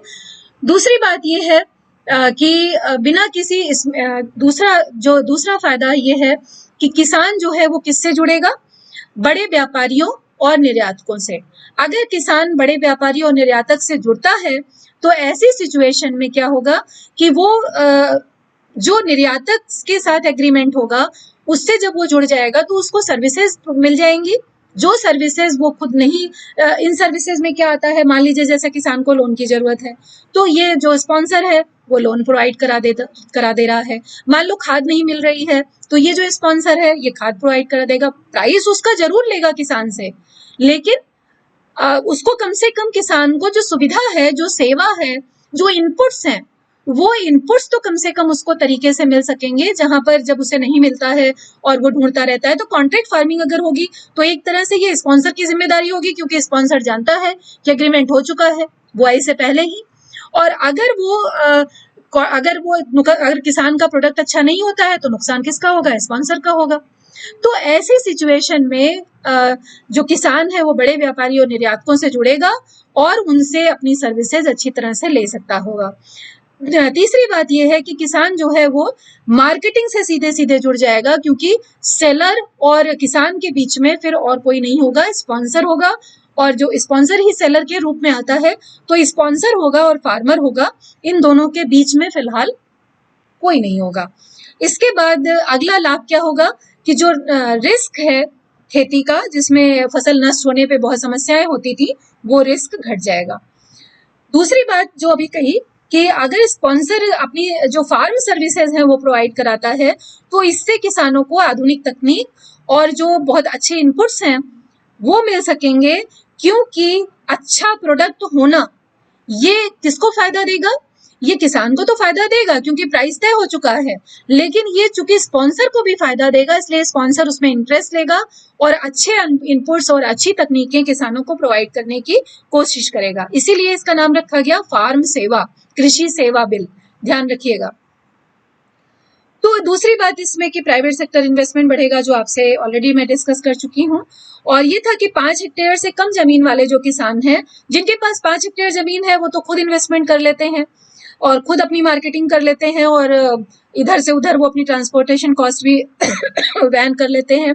लेकिन जिन जो छोटे किसान हैं उनको इससे फायदा होगा। और जो लास्ट बात कही गई थी वो ये थी कि किसी भी विवाद, अगर किसी भी तरह का इससे रिलेटेड कोई विवाद होता है तो एक पूरा एक सिस्टम डेवलप करेगी गवर्नमेंट, जिसमें एक तंत्र स्थापित होगा, जिसमें एसडीएम लेवल का एक ट्रिब्यूनल जैसा कुछ बनाया जाएगा, जिसमें एसडीएम लेवल का अधिकारी होगा और जो विद इन पीरियड इन विवादों को, जो कॉन्ट्रैक्ट फार्मिंग से रिलेटेड जो विवाद होंगे सेलर और किसान के बीच में, उसको विद इन पीरियड वो उसको सॉल्व करेगा। अब फिर बात वहीं आ जाती है कि अधिकारी वर्ग तो पीछे से ही निकल करके आते हैं। अगर वो करप्शन और इन सब चीजों को बढ़ावा नहीं देंगे तो वास्तव में किसानों को फायदा होगा। अगर वो स्पॉन्सर से पैसे ले लेंगे तो फिर तो देश के किसान और खेती का भगवान ही मालिक है। आगे चलते हैं। इसके बाद हाँ, इस पे एक चीज और डिस्कस करने के लिए रह गई थी कि सरकार क्या कहती है।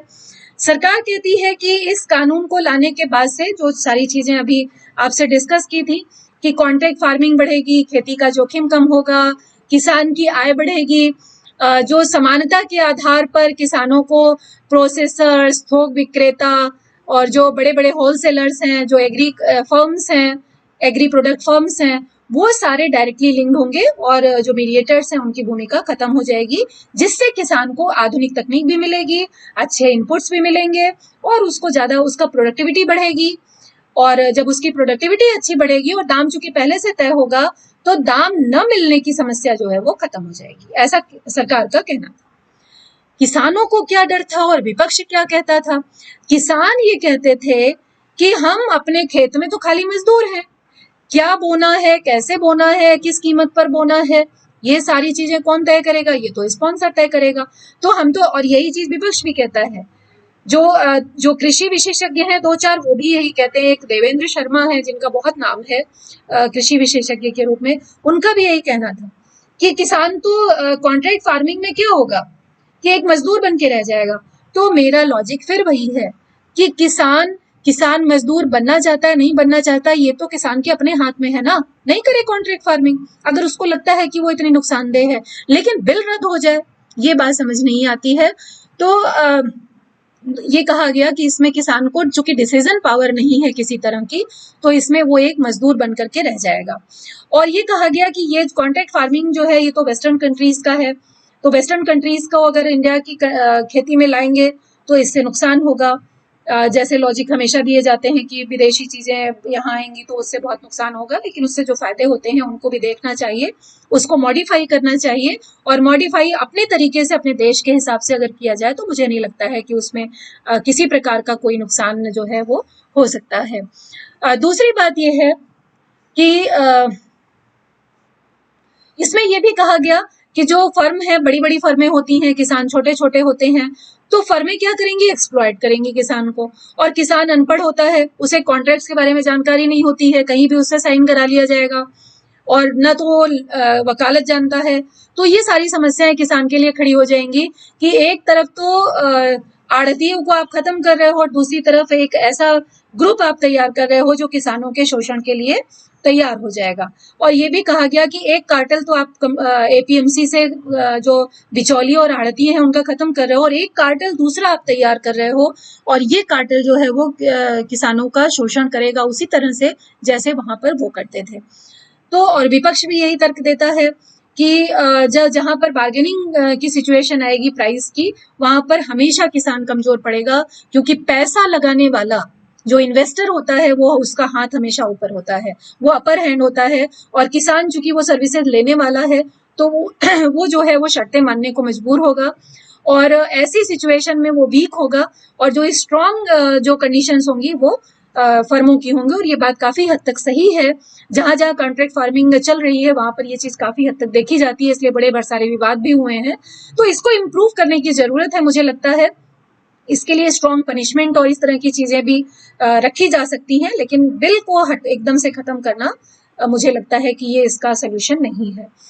दूसरी बात, ये विपक्ष कहता है कि छोटे किसानों की भीड़ हो जाएगी, तो जब बहुत सारे छोटे छोटे किसान होंगे तो जो स्पॉन्सर होगा शायद वो उनके साथ किसी तरह का कोई सौदा ना करे, कोई एग्रीमेंट ना करे, क्योंकि छोटे छोटे जो 85% स्मॉल फार्मर्स हैं उनके छोटे छोटे होल्डिंग्स में क्या ऐसा प्रोड्यूस होगा कि फर्म उनसे जो है जाकर के अपना कॉन्ट्रैक्ट बनाएंगी। तीसरी बात ये कही जाती है, जो अभी आपको बताई, कि जो स्पॉन्सर है वो हमेशा एज में रहेगा। तो ये सारे लॉजिक्स हैं, इनमें से किसका लॉजिक ठीक है किसका नहीं है ये आपको तय करना है। तीसरे बिल पर आते हैं जल्दी से। तीसरा बिल है एसेंशियल कमोडिटी बिल। ये बहुत इंपॉर्टेंट है, खासतौर से ये मैं बताना चाहती हूँ कि ये बिल नया नहीं है, और इसके एग्रीकल्चरल रिफॉर्म बिल तो दो ही हैं, जो मेन दो बिल अभी आपने पढ़े। ये तीसरा बिल जो है ये एक अमेंडमेंट है। ये जो पुराना बिल था ECA, जिसको कहा जाता था एसेंशियल कमोडिटी एक्ट जिसको कहा गया, ये जब आया था, ये जैसा अभी आपको बता रही हूँ कि अमेंडमेंट है ये एसेंशियल कमोडिटीज एक्ट में, 1955 में आया था, 1955 में ये आया था। 1955 में जब ये आया था, उस समय जो व्यापारी और किसान थे उनकी उपज को औने पौने दामों में खरीदने वाले को और उनको स्टोर करने वाले साहूकार महाजन होते थे या बड़े बड़े व्यापारी होते थे, कि उसकी उपज में बहुत सारी कमियां गिना दी जाती थी कि आपके प्रोडक्ट में ये कमियां हैं, जैसे आजकल के बिचौलिए करते हैं। तो ये क्या करते थे, कमियां बता करके कम से कम दाम में खरीद लेते थे, और फिर जब जरूरत होती थी तो क्या करते थे कि उसे ज्यादा से ज्यादा कीमत पर सेल कर देते थे, जब उनकी सप्लाई घट जाती थी। तो इसी को रोकने के लिए 1955 में ये एसेंशियल कमोडिटी एक्ट बनाया गया था, जिसमें ये कहा गया कि व्यापारी जो हैं वो जो कुछ सर्टेन एग्रीकल्चरल प्रोडक्ट हैं, कुछ कृषि उत्पाद हैं, जिनको एसेंशियल कमोडिटी कहा गया, जिनकी एक सीमा से ज्यादा भंडारण या स्टोरेज वो नहीं कर सकते। करने वाले अभी तक करते रहे हैं, लेकिन जब उन पे छापा पड़ता है तो वो एक तरह की इलीगल एक्टिविटी तो है ही।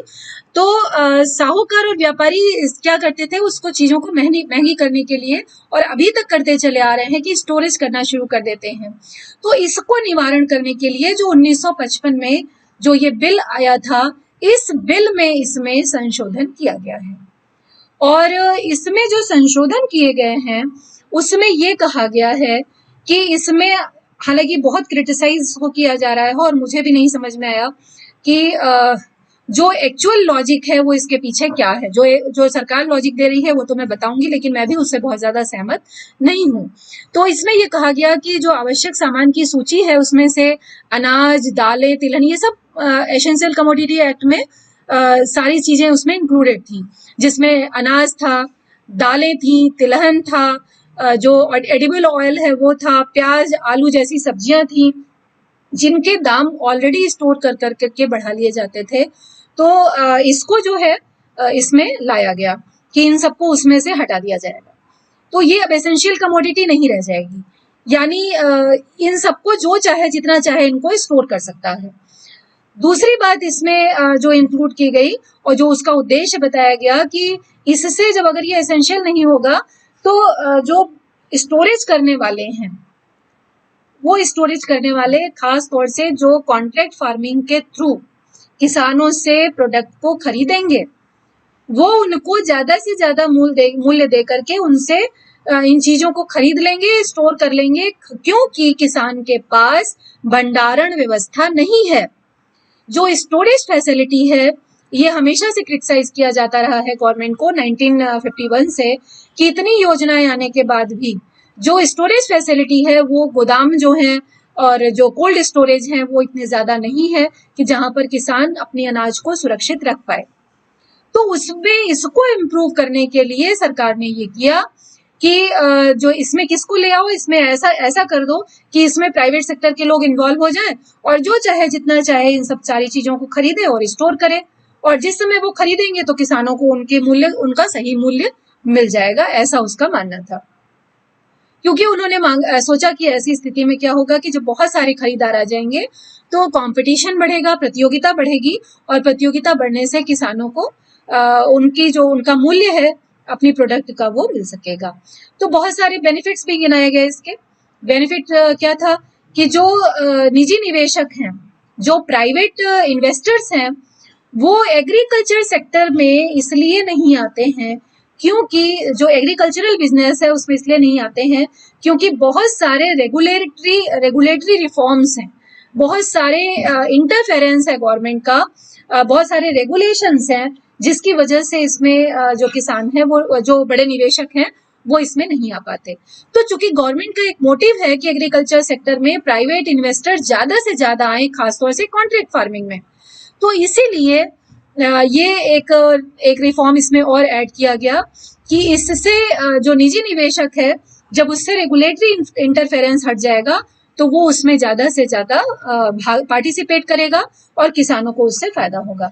स्टोरेज जो है वो केवल उसी स्थिति में जो चेक किया जाएगा या उस पर रोक होगी जब कोई असाधारण परिस्थिति होगी, जैसे युद्ध होगा, जैसे आपातकाल हो, सूखा हो, बाढ़ हो। तो ऐसी अगर स्थिति होगी तो सरकार चाहे तो, प्राकृतिक आपदा कोई भी हो तो सरकार चाहे उसमें तो ये लिमिट फिर से लगा सकती है, ऐसा इसमें रखा गया। ये कहा गया कि इससे फायदा ये होगा कि जो इकोनॉमी ऑफ स्केल है, इसको इकोनॉमिक्स में पढ़ाया जाता है कि जो विदोहन है संसाधनों का वो पूरी तरह से नहीं हो पा रहा है। तो जब इस तरह की व्यवस्था लागू हो जाएगी, जब इन्वेस्टमेंट ज्यादा होगा, तो इन्वेस्टमेंट ज्यादा होने से संसाधनों का इकोनॉमिक यूज, यानी बहुत अच्छी तरह से उनका जो अनुकूलतम विदोहन जिसको हम कहते हैं कि उनका अच्छी तरह से उपयोग हो सकता है, कुशलतम उपयोग उनका हो पाएगा, ये एक इसमें एक पॉइंट ये सोचा गया। दूसरी बात ये जो रखा गया कि एफडीआई को भी इसमें एग्रीकल्चर सेक्टर में, जैसे इंडस्ट्रियल सेक्टर में एफडीआई इन्वॉल्व है, तो फिर अगर हम चाहें तो इसे लिंक कर सकते हैं कि कॉन्ट्रैक्ट फार्मिंग से जुड़ा हुआ है ये, और कि अगर ऐसा कर देते हैं कि तमाम सारे रेगुलेशंस हटा लेते हैं तो ऐसी सिचुएशन में जो एफडीआई है वो एनकरेज होगा एग्रीकल्चर सेक्टर में, और एग्रीकल्चर सेक्टर में जो ग्रोथ रेट है वो आगे तेजी से बढ़ सकेगी और किसानों की आय दुगनी होनी संभव हो पाएगी। दूसरी बात ये कही गई कि जो स्टोरेज है, कोल्ड स्टोरेज है, और जो एग्रीकल्चर का मॉडर्नाइजेशन है, और जो फूड सप्लाई चेन है, ये सब इम्प्रूव हो सकती है अगर इसमें जो निजी क्षेत्र के लोग हैं अगर वो भागीदारी करते हैं, क्योंकि उनके पास पैसा है, वो इन्वेस्ट कर सकते हैं। अगर वो इसमें इन्वॉल्व होते हैं ये रेस्ट्रिक्शंस हटाने से, तो इससे फिर एग्रीकल्चर सेक्टर को काफी फायदा होगा और एग्रीकल्चर सेक्टर जो है वो मॉडर्नाइज हो सकता है, क्योंकि कॉम्पिटिटिव मार्केट जो है वो डेवलप हो सकेगा, ऐसा मानना था सरकार का। क्योंकि उनका मानना था कि भंडारण सुविधाएं चूंकि नहीं है, इसकी वजह से जो किसान है उस किसान को जो कृषि उपज का अपव्यय होता है वो क्योंकि अनाज सड़ते हैं, अनाज इधर उधर मंडी में ले जाके किसान छोड़ देता है और उसकी वजह से उसका पूरा उपज जो सरप्लस है उसका वो खराब हो जाता है। तो उसको रोकने के लिए सरकार का जो उद्देश्य था, सरकार का कहना था कि उससे ये सारी फायदे होंगे उसमें किसान को। लेकिन किसानों का डर क्या था? किसान इस बात से डरता था कि ये संशोधन तो निश्चित रूप से बड़ी कंपनियों और बड़े व्यापारियों के हित में किया गया है, क्योंकि ये कंपनियां और जो भी सुपरमार्केट किसानों से अगर उनके ऊपर से ये हटा लिया गया है तो वो स्टोरेज करने के लिए, ये तो स्थिति वही हो गई जो उस समय साहूकार महाजन करते थे या बड़े व्यापारी करते थे, वही आज फिर इन्होंने शुरू कर दिया है। और वो किसान से औने पौने दाम पे उसकी उपज का, क्योंकि मजबूरी होगी किसान के पास स्टोरेज नहीं है तो किसान मजबूर होगा अपनी सरप्लस को उनको बेचने के लिए। तो ये एक तरह से पुरानी स्थिति को फिर से वापस लाने की स्थिति थी, ऐसा किसान था उसको डर था, जिसको सबसे ज्यादा क्रिटिसाइज किया कि 1955 का दौर जो है वो फिर से आरंभ हो जाएगा और इसकी वजह से काला बाजारी जो है वो फिर से शुरू हो जाएगी।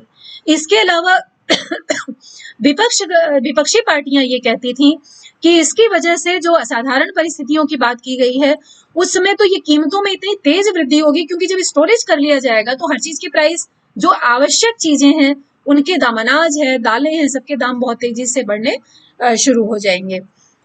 अब इसके बाद देखते हैं कि कुछ क्वेश्चंस हैं जो हमेशा खड़े होते हैं, कुछ हमेशा पूछे जाते हैं, इन पे तमाम सारे विवाद भी होते रहते हैं कि जो ये नया किसान बिल आए हैं इनसे एमएसपी का क्या होगा। ये सारे पूरे जिस्ट निकल के यही आता है ना कि इनका क्या होगा। तो जो अफवाह है वो ये है कि किसान बिल 2020 लाया इसलिए गया है कि एमएसपी खत्म हो जाएगा, लेकिन सच्चाई ये है कि इस बिल का एमएसपी से कोई लेना देना नहीं है। दूसरी बात ये है, दूसरा क्वेश्चन जो पूछा जाता है वो ये है कि मंडियों का क्या होगा। मंडियों का क्या होगा, मंडियां जो झूठ फैलाया जाता है कि मंडियां खत्म हो जाएंगी, ऐसा नहीं है। मंडी सिस्टम जैसे पहले था वैसे अभी भी चलता रहेगा। तीसरी बात ये कही जाती है कि किसान विरोधी है ये बिल। तो जो झूठ फैलाया जाता है वो कहा जाता है कि किसान विरोधी है, लेकिन सच्चाई ये है कि इस बिल से निश्चित रूप से किसानों को आजादी मिलेगी, किसानों को फायदा होगा अगर किसान सोच समझ के अपने काम करते हैं। और जो अगर इसमें इम्प्रूवमेंट, संशोधन कुछ है वो अगर हो जाते हैं तो निश्चित रूप से ये किसानों को फायदा देने वाला बिल है, क्योंकि वन नेशन वन मार्केट की जो व्यवस्था है वो बहुत अच्छी है। और इससे जो बड़ी फूड प्रोसेसिंग कंपनियां हैं इनसे अगर किसानों की पार्टनरशिप होती है तो मुझे नहीं लगता कोऑपरेटिव फार्मिंग के थ्रू अगर ये सारी चीजें लिंक करके अगर आगे बढ़ती हैं तो निश्चित रूप से किसानों को इसका फायदा मिलेगा। एक बात ये कही जाती है कि बड़ी कंपनियां जो है वो शोषण करेंगी, लेकिन जो झूठ फैलाया जाता है वो ये कहा जाता है ना कि जमीनों पे कब्जा कर लेंगी किसान। जैसे अगला क्वेश्चन है ना कि किसानों की जमीन छिन जाएगी, लेकिन ऐसा कुछ भी नहीं है। किसानों की जमीन कहीं भी पूंजीपति के पास नहीं जाएगी, क्योंकि इस कृषि बिल में साफ साफ लिखा गया है कि किसानों की जमीन की बिक्री, लीज और गिरवी रखना मल्टीनेशनल्स को या फर्मों को पूरी तरह से प्रतिबंधित है। ये इसमें लिखा हुआ है इस बिल में। तो ये बहुत जबरदस्त अफवाह है और इस अफवाह को खंडित होना ही चाहिए। आपको ये बात पता होनी ही चाहिए कि इस बिल में बिल्कुल क्लियर मेंशन है कि लीज पर, बिक्री पर और गिरवी पर किसान की कोई जमीन जो है वो, ये चाहे वो कितनी भी बड़ी कंपनी हो, फूड प्रोसेसिंग कंपनी हो या होलसेलर की कोई भी हो, स्पॉन्सर हो या कोई भी हो, वो नहीं ले सकता है किसी भी हालत में। तो ये बहुत बड़ा झूठ है जो फैलाया जाता है। अगली बात जो कही जाती है कि किसानों को नुकसान ही नुकसान है इस बिल के आने से और कॉरपोरेट्स को फायदा ही फायदा है, लेकिन ऐसा नहीं है। इसके साथ बहुत सारे राज्य ऐसे हैं, राज्य अपनी पॉलिसी बना सकते हैं, क्योंकि राज्य जो है वो कृषि जो है वो राज्य सूची में आता है। तो राज्य चाहे तो इसमें संशोधन करके कॉरपोरेट्स के अधिकारों को सीज करते हुए किसानों को इसका फायदा दिला सकते हैं, क्योंकि जो कैश क्रॉप्स हैं वो अगर इसके दायरे में आती हैं, किसान अगर जो छोटे किसान हैं वो अगर कोऑपरेटिव के साथ में टेक्निक्स यूज करके अपनी जो छोटी जमीन है उस पे ऑप्टिमम यूटिलाइजेशन अगर संसाधनों का करते हैं तो निश्चित रूप से उन्हें उसका फायदा मिलेगा। तो ये सारी चीजें थी। विरोध के बहुत सारे कारण हैं। ये कहा जाता है कि एक कार्टेल बन जाएगा, छोटे किसान हैं, तो ये सारी चीजें अपनी जगह है। तो ये सारी चीजें तीनों बिल की मैंने आपके सामने रखी है। आपके ऊपर है कि आप इसे किस तरह से लेते हैं और किस तरह से आपको लगता है कि ये बिल नुकसानदेह है किसानों के लिए या फायदेमंद है, ये आप एनालाइज कर सकते हैं। तो अगला टॉपिक है एग्रीकल्चर का, एग्रीकल्चरल फाइनेंस। मैं बहुत जल्दी इसको खत्म करना चाहती हूँ। इसमें कुछ पॉइंट्स हैं कि एग्रीकल्चरल फाइनेंस की जरूरत क्या होती है, एग्रीकल्चरल फाइनेंस के सोर्स क्या होते हैं, ये बहुत इंपॉर्टेंट है। सोर्स पर बहुत बार क्वेश्चन पूछा गया है। दूसरी बात ये पूछी जाती है, अगली चीज कि सहकारी संगठन कौन से हैं, उस पर भी कई बार क्वेश्चन आए हैं। इसमें जो सोर्सेज हैं उसमें व्यापारिक बैंक, क्षेत्रीय ग्रामीण बैंक, नाबार्ड, और एक चीज जो बहुत ज्यादा जिस पर प्रश्न पूछा जाता है वो फाइनेंशियल इंक्लूजन है। तो एग्रीकल्चर जो फाइनेंस है उसमें ये सारे पॉइंट्स हम जल्दी करके देख सकते हैं क्योंकि अभी हमारे पास लगभग 10 मिनट का टाइम है, तो मैं कोशिश करूंगी कि मैं जल्दी से इसे खत्म कर दूं। तो कृषि वित्त की आवश्यकता क्यों पड़ती है? बिल्कुल सिंपल सी बात है कि कृषि वित्त की आवश्यकता जो है वो किसान को फाइनेंस की जरूरत दो चीजों के लिए पड़ती है। एक तो प्रोडक्टिव पर्पस के लिए, यानी जब वो खेती किसानी में अपना इन्वेस्टमेंट करना चाहता है तो उस समय उसके लिए उसको जरूरत पड़ती है, चाहे बीज खरीदने के लिए हो, चाहे वो सिंचाई के लिए हो, चाहे वो ट्रैक्टर खरीदने के लिए हो, उसके लिए उसको फाइनेंस की जरूरत पड़ती है। और उसे अनुत्पादक कार्यों के लिए भी जरूरत पड़ती है, यानी अपने परिवार में अगर किसी तरह का कोई खर्चा है, मान लो शादी ब्याह है या कुछ इस तरह की चीजें हैं, तो उनके लिए भी जो खर्चे हैं उसके लिए भी किसान को फाइनेंस की जरूरत पड़ती है। तो पर्पजली दो भागों में बांटा जाता है। पहला भाग जो आप यहाँ पर दोनों देख रहे हैं ये है पर्पस के लिए, on the basis of purpose, और दूसरा भाग जो आप यहाँ पर देख रहे हैं वो है on the basis of time, यानी जो पेमेंट का जो टाइम है वो क्या होगा उसके आधार पर जो एग्रीकल्चरल फाइनेंस है उसको दो भागों में बांटा जाता है। तो एक तो हुआ प्रोडक्टिव और दूसरा हुआ नॉन प्रोडक्टिव। प्रोडक्टिव का पर्पस भी आपको समझ में आ गया कि ये प्योरली एग्रीकल्चर सेक्टर के लिए अगर किसान लोन लेता है तो ये जो है प्रोडक्टिव लोन कहलाता है, और अगर अपने व्यक्तिगत यूज के लिए लोन लेता है तो वो अनुत्पादक कार्यों के लिए या अनप्रोडक्टिव पर्पस में आता है। अल्पकालीन ऋण, शॉर्ट टर्म ऋण कौन से होते हैं? जो 15 मंथ से कम के होते हैं, यानी एक साल से थोड़ा सा ज्यादा के लिए होते हैं, और ये ज्यादातर बीजों के लिए खरीदे जाते हैं। इसके अलावा जो फर्टिलाइजर है उसके लिए किए जाते हैं।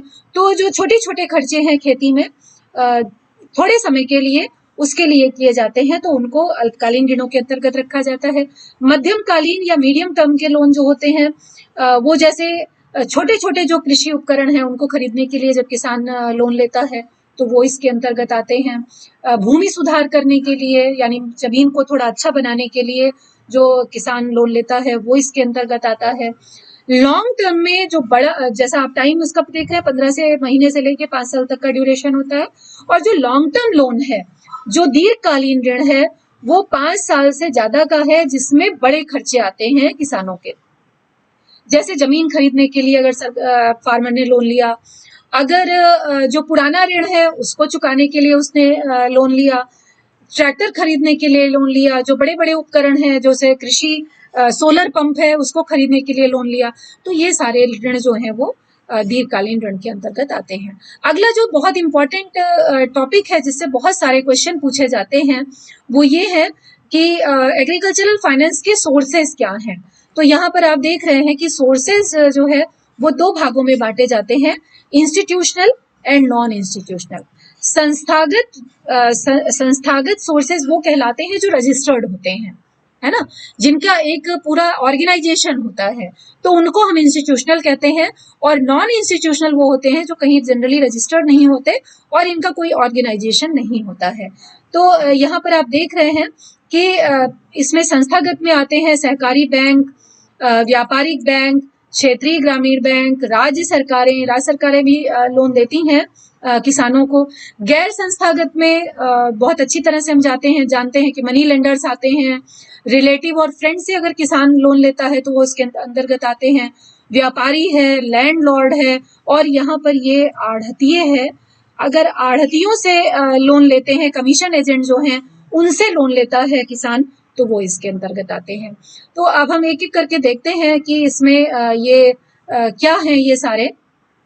तो मैं नॉन इंस्टीट्यूशनल को बहुत ज्यादा मैं डिस्कस नहीं करूंगी, क्योंकि नॉन इंस्टीट्यूशनल जो है वो उनकी कार्यप्रणाली हम लोग को पता है कि ये सबसे बड़ी बात नॉन इंस्टीट्यूशनल की ये है कि ये तुरंत लोन देते हैं, समय बिल्कुल नहीं लगता है, लेकिन इंटरेस्ट रेट बहुत ज्यादा होता है, और इंटरेस्ट रेट ज्यादा होने की वजह से जो किसान है वो कभी कभी इनके जाल में इस तरह से फंस जाता है कि अच्छी तरह से उसको पेमेंट वो नहीं कर पाता है।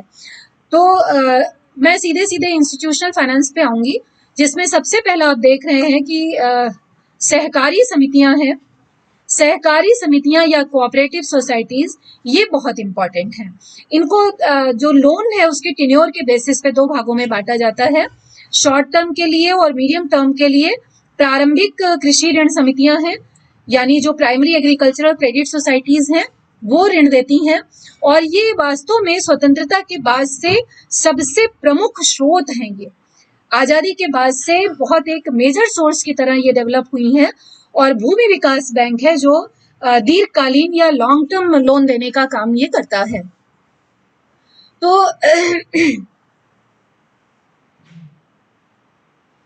जो ये सहकारी समितियां हैं, आपको ये बताना चाहती हूँ कि इनका जो आरंभ है वो 1904 में हो गया था। 1904 से, यानी आजादी से बहुत पहले से ही, जब अंग्रेजों ने देखा कि साहूकार महाजनों की व्यवस्था बहुत बढ़ती जा रही है और इनका शोषण बढ़ता जा रहा है, तो 1904 से लेकर के 1970-71 तक इन सहकारी समितियों का वर्चस्व था एग्रीकल्चरल लोन देने में। 70-71 तक, सोचिए कितना बड़ा ड्यूरेशन है जिसमें ये कोऑपरेटिव सोसाइटीज की बहुत बड़ी भूमिका थी। यानी जो भी एग्रीकल्चरल या रूरल क्रेडिट था उसमें लगभग 100% जो इंस्टीट्यूशनल क्रेडिट है, नॉन इंस्टीट्यूशनल की बात मैं नहीं कह रही, लेकिन जो इंस्टीट्यूशनल क्रेडिट है, जो संस्थागत ऋण है, वो ज्यादा से ज्यादा इन्हीं के माध्यम से, लगभग 100% इन्हीं के माध्यम से दिया जाता था। उसके बाद जो भूमि विकास बैंक है, बाद में धीरे धीरे घटते घटते ये 8वीं-9वीं योजना तक 50% पर आया और 12वीं योजना तक ये प्राथमिक सहकारी समितियों तक जो इनको लोन देने का इंस्टीट्यूशनल ऋण था वो लगभग 20% पर आ गया है। इसमें जो इसको जो ये प्रारंभिक ऋण समितियां थी, इनको 3 भागों में बांटा जाता है, जिसमें से पहली है प्राइमरी एग्रीकल्चरल क्रेडिट सोसाइटीज, और ये सबसे ज्यादा उपयोगी थी क्योंकि ये गांव के लेवल पर इनका एस्टेब्लिशमेंट किया जाता था। गांव के लेवल पर केवल 10 सदस्य जो हैं वो उनके साथ में मिलकर के इसका एस्टेब्लिशमेंट किया जाता था। दूसरे नंबर पर आता है जिला सहकारी बैंक, या जिला सहकारी बैंक का एक नाम है केंद्रीय सहकारी बैंक। इससे आप बिल्कुल कंफ्यूज मत होइएगा कि यह सेंट्रल लेवल का बैंक है। केंद्रीय सहकारी बैंक ये जिले के स्तर पर होता था और इसका काम क्या होता था, प्राथमिक सहकारी समितियों को ऋण प्रोवाइड कराना। यानी जो पहला लेवल था वो प्राथमिक सहकारी समितियां थी, और जो ये जिला सहकारी बैंक है ये किसको ऋण देने का या सहायता देने का काम करते थे, ये देते थे प्राथमिक सहकारी समितियों को। तो एक लिंक डेवलप किया गया था जिसके कारण जो है इनका पूरा सिस्टम जो है वो अच्छे तरीके से चल सके, ऐसा ध्यान में रखते हुए। उसके बाद जो तीसरे लेवल पर थे वो राज्य सहकारी बैंक थे।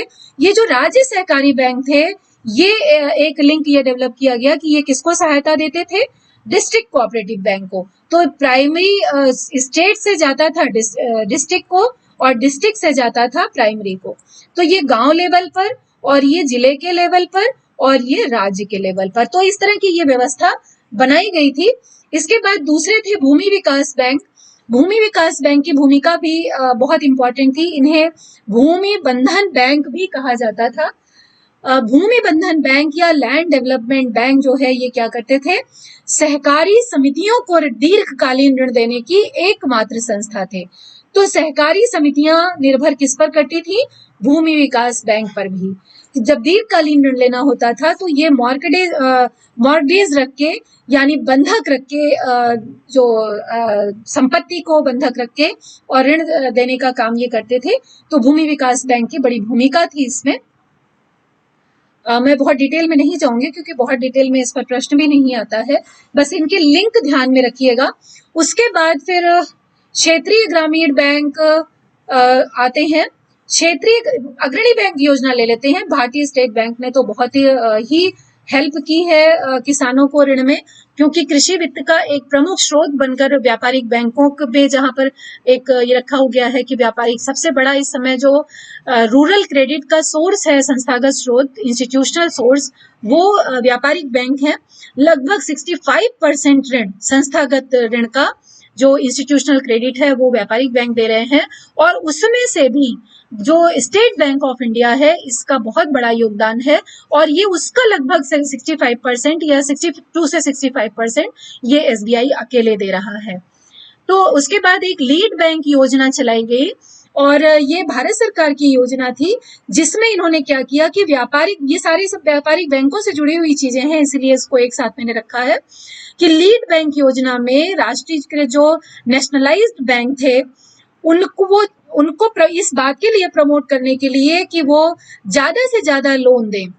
तो जो जिले थे उसमें जिले में जितने बैंक हैं उनको 17 पार्ट्स में डिवाइड कर दिया गया, और ये कहा गया कि जो बैंक सबसे ज्यादा एक्सपेंशन करेगा रूरल सेक्टर में अपने ब्रांचेस को, सबसे ज्यादा लोन देगा, सबसे ज्यादा जो किसानों को लोन देगा, एग्रीकल्चर सेक्टर को लोन देगा, वो लीड बैंक कहलाएगा और उसको अलग से रिजर्व बैंक जो है तमाम तरह की फैसिलिटीज देगा। तो इसको लीड बैंक योजना कहा गया, जिसमें जो सबसे ज्यादा जो लीड करता है बैंक वो है बैंक ऑफ बड़ौदा। कई राज्यों में, कई जिलों में बैंक ऑफ बड़ौदा जो है वो लीड बैंक करता रहता है जनरली, और बैंक और भी है लेकिन सबसे ज्यादा जो नंबर है वो बैंक ऑफ बड़ौदा का है। उसके बाद हम आते हैं क्षेत्रीय ग्रामीण बैंक पर। क्षेत्रीय ग्रामीण बैंक की बहुत बड़ी भूमिका थी इसको देने में। आपको पता होगा, एक बार जब बैंकिंग पढ़ानी शुरू की थी तो आपको बताया था कि इनकी जो स्थापना थी वो 1975 में की गई थी और केवल 5 क्षेत्रीय ग्रामीण बैंकों के साथ में की गई थी, क्योंकि 1972 में एक बैंकिंग आयोग बना था। और याद रखिएगा इस बात को, 1974 में एक शिवरामन कमेटी आई थी। ये शिवरामन कमेटी ने और बैंकिंग आयोग ने, इन दोनों ने मिलकर जो सिफारिश की थी, शिवरामन कमेटी नाम था इसका, इन दोनों की सिफारिश के बाद से ये क्षेत्रीय ग्रामीण बैंक की स्थापना की गई थी। 2 अक्टूबर 1974 को संसद में अधिनियम पारित किया गया था और 1975 में स्थापना की गई। 1976 से इन्होंने काम करना शुरू कर दिया था, फरवरी 1976 से। इसके अलावा सरकारें ऋण देती हैं। किसान क्रेडिट कार्ड योजना शुरू की गई थी उसके द्वारा, सरकारों के द्वारा 1982 में, जिससे ज्यादा से ज्यादा ऋण जो ग्रामीण क्षेत्र में बढ़ सके। इसके बाद जो लास्ट टॉपिक है वो है फाइनेंशियल इंक्लूजन का, वित्तीय समावेशन। अगर हम इसको परिभाषित करें तो कहते हैं कि इंक्लूजन या फाइनेंशियल इंक्लूजन वो एक ऐसी प्रोसेस है जिसमें ये तय किया जाए, ये सुनिश्चित किया जाए कि जो बिल्कुल आखिरी छोर पर जो व्यक्ति है उसको भी आर्थिक विकास के लाभ मिल सके। और ये लाभ कैसे मिल सकते हैं, उसके लिए पॉलिसी बनाई गई इंक्लूजन की।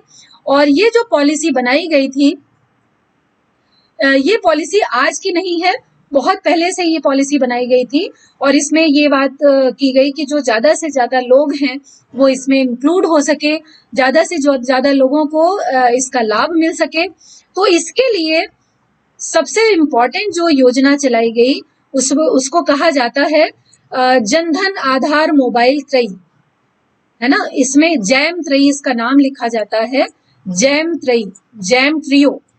ये जैम ट्रियो क्या है?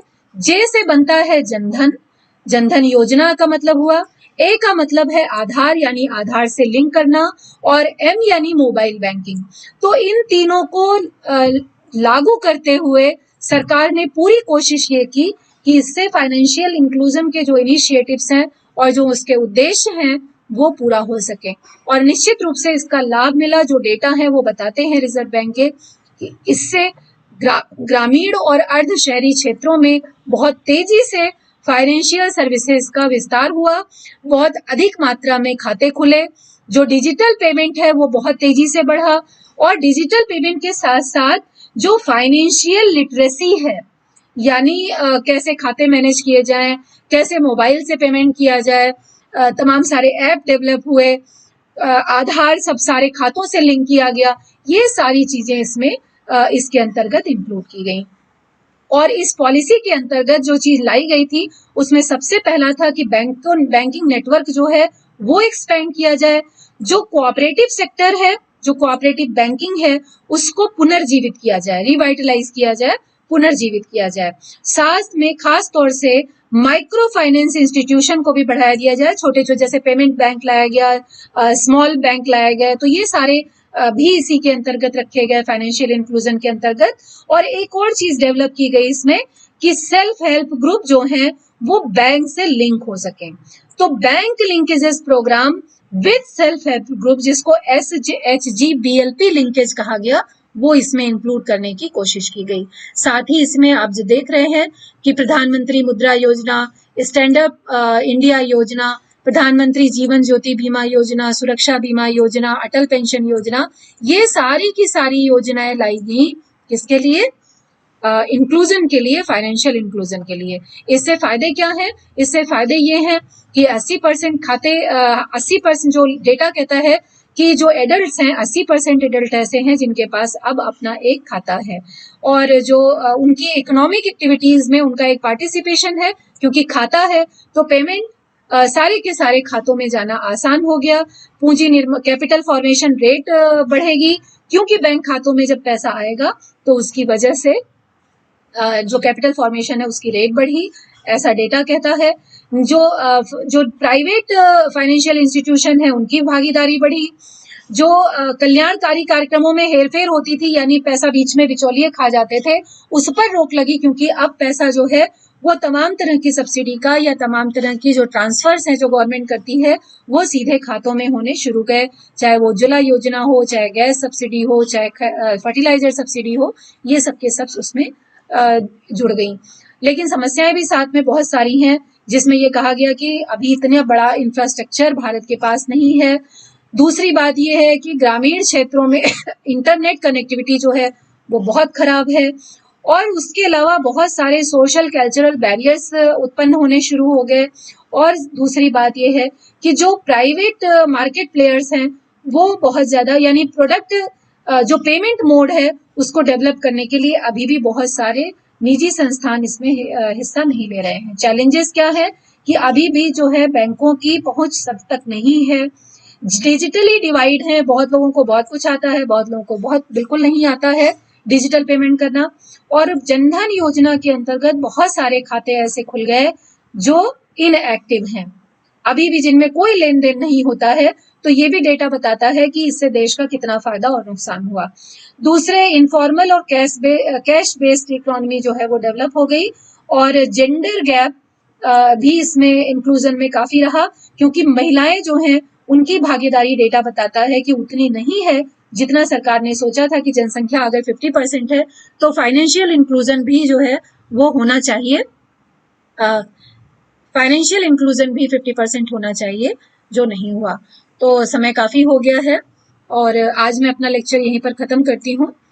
जय हिंद जय भारत तो है ही, लेकिन साथ में एक चीज बहुत इंपॉर्टेंट है, वो ध्यान में रखिएगा कि एग्रीकल्चर सेक्टर के लगभग सारे एस्पेक्ट्स मैंने टच कर लिए हैं।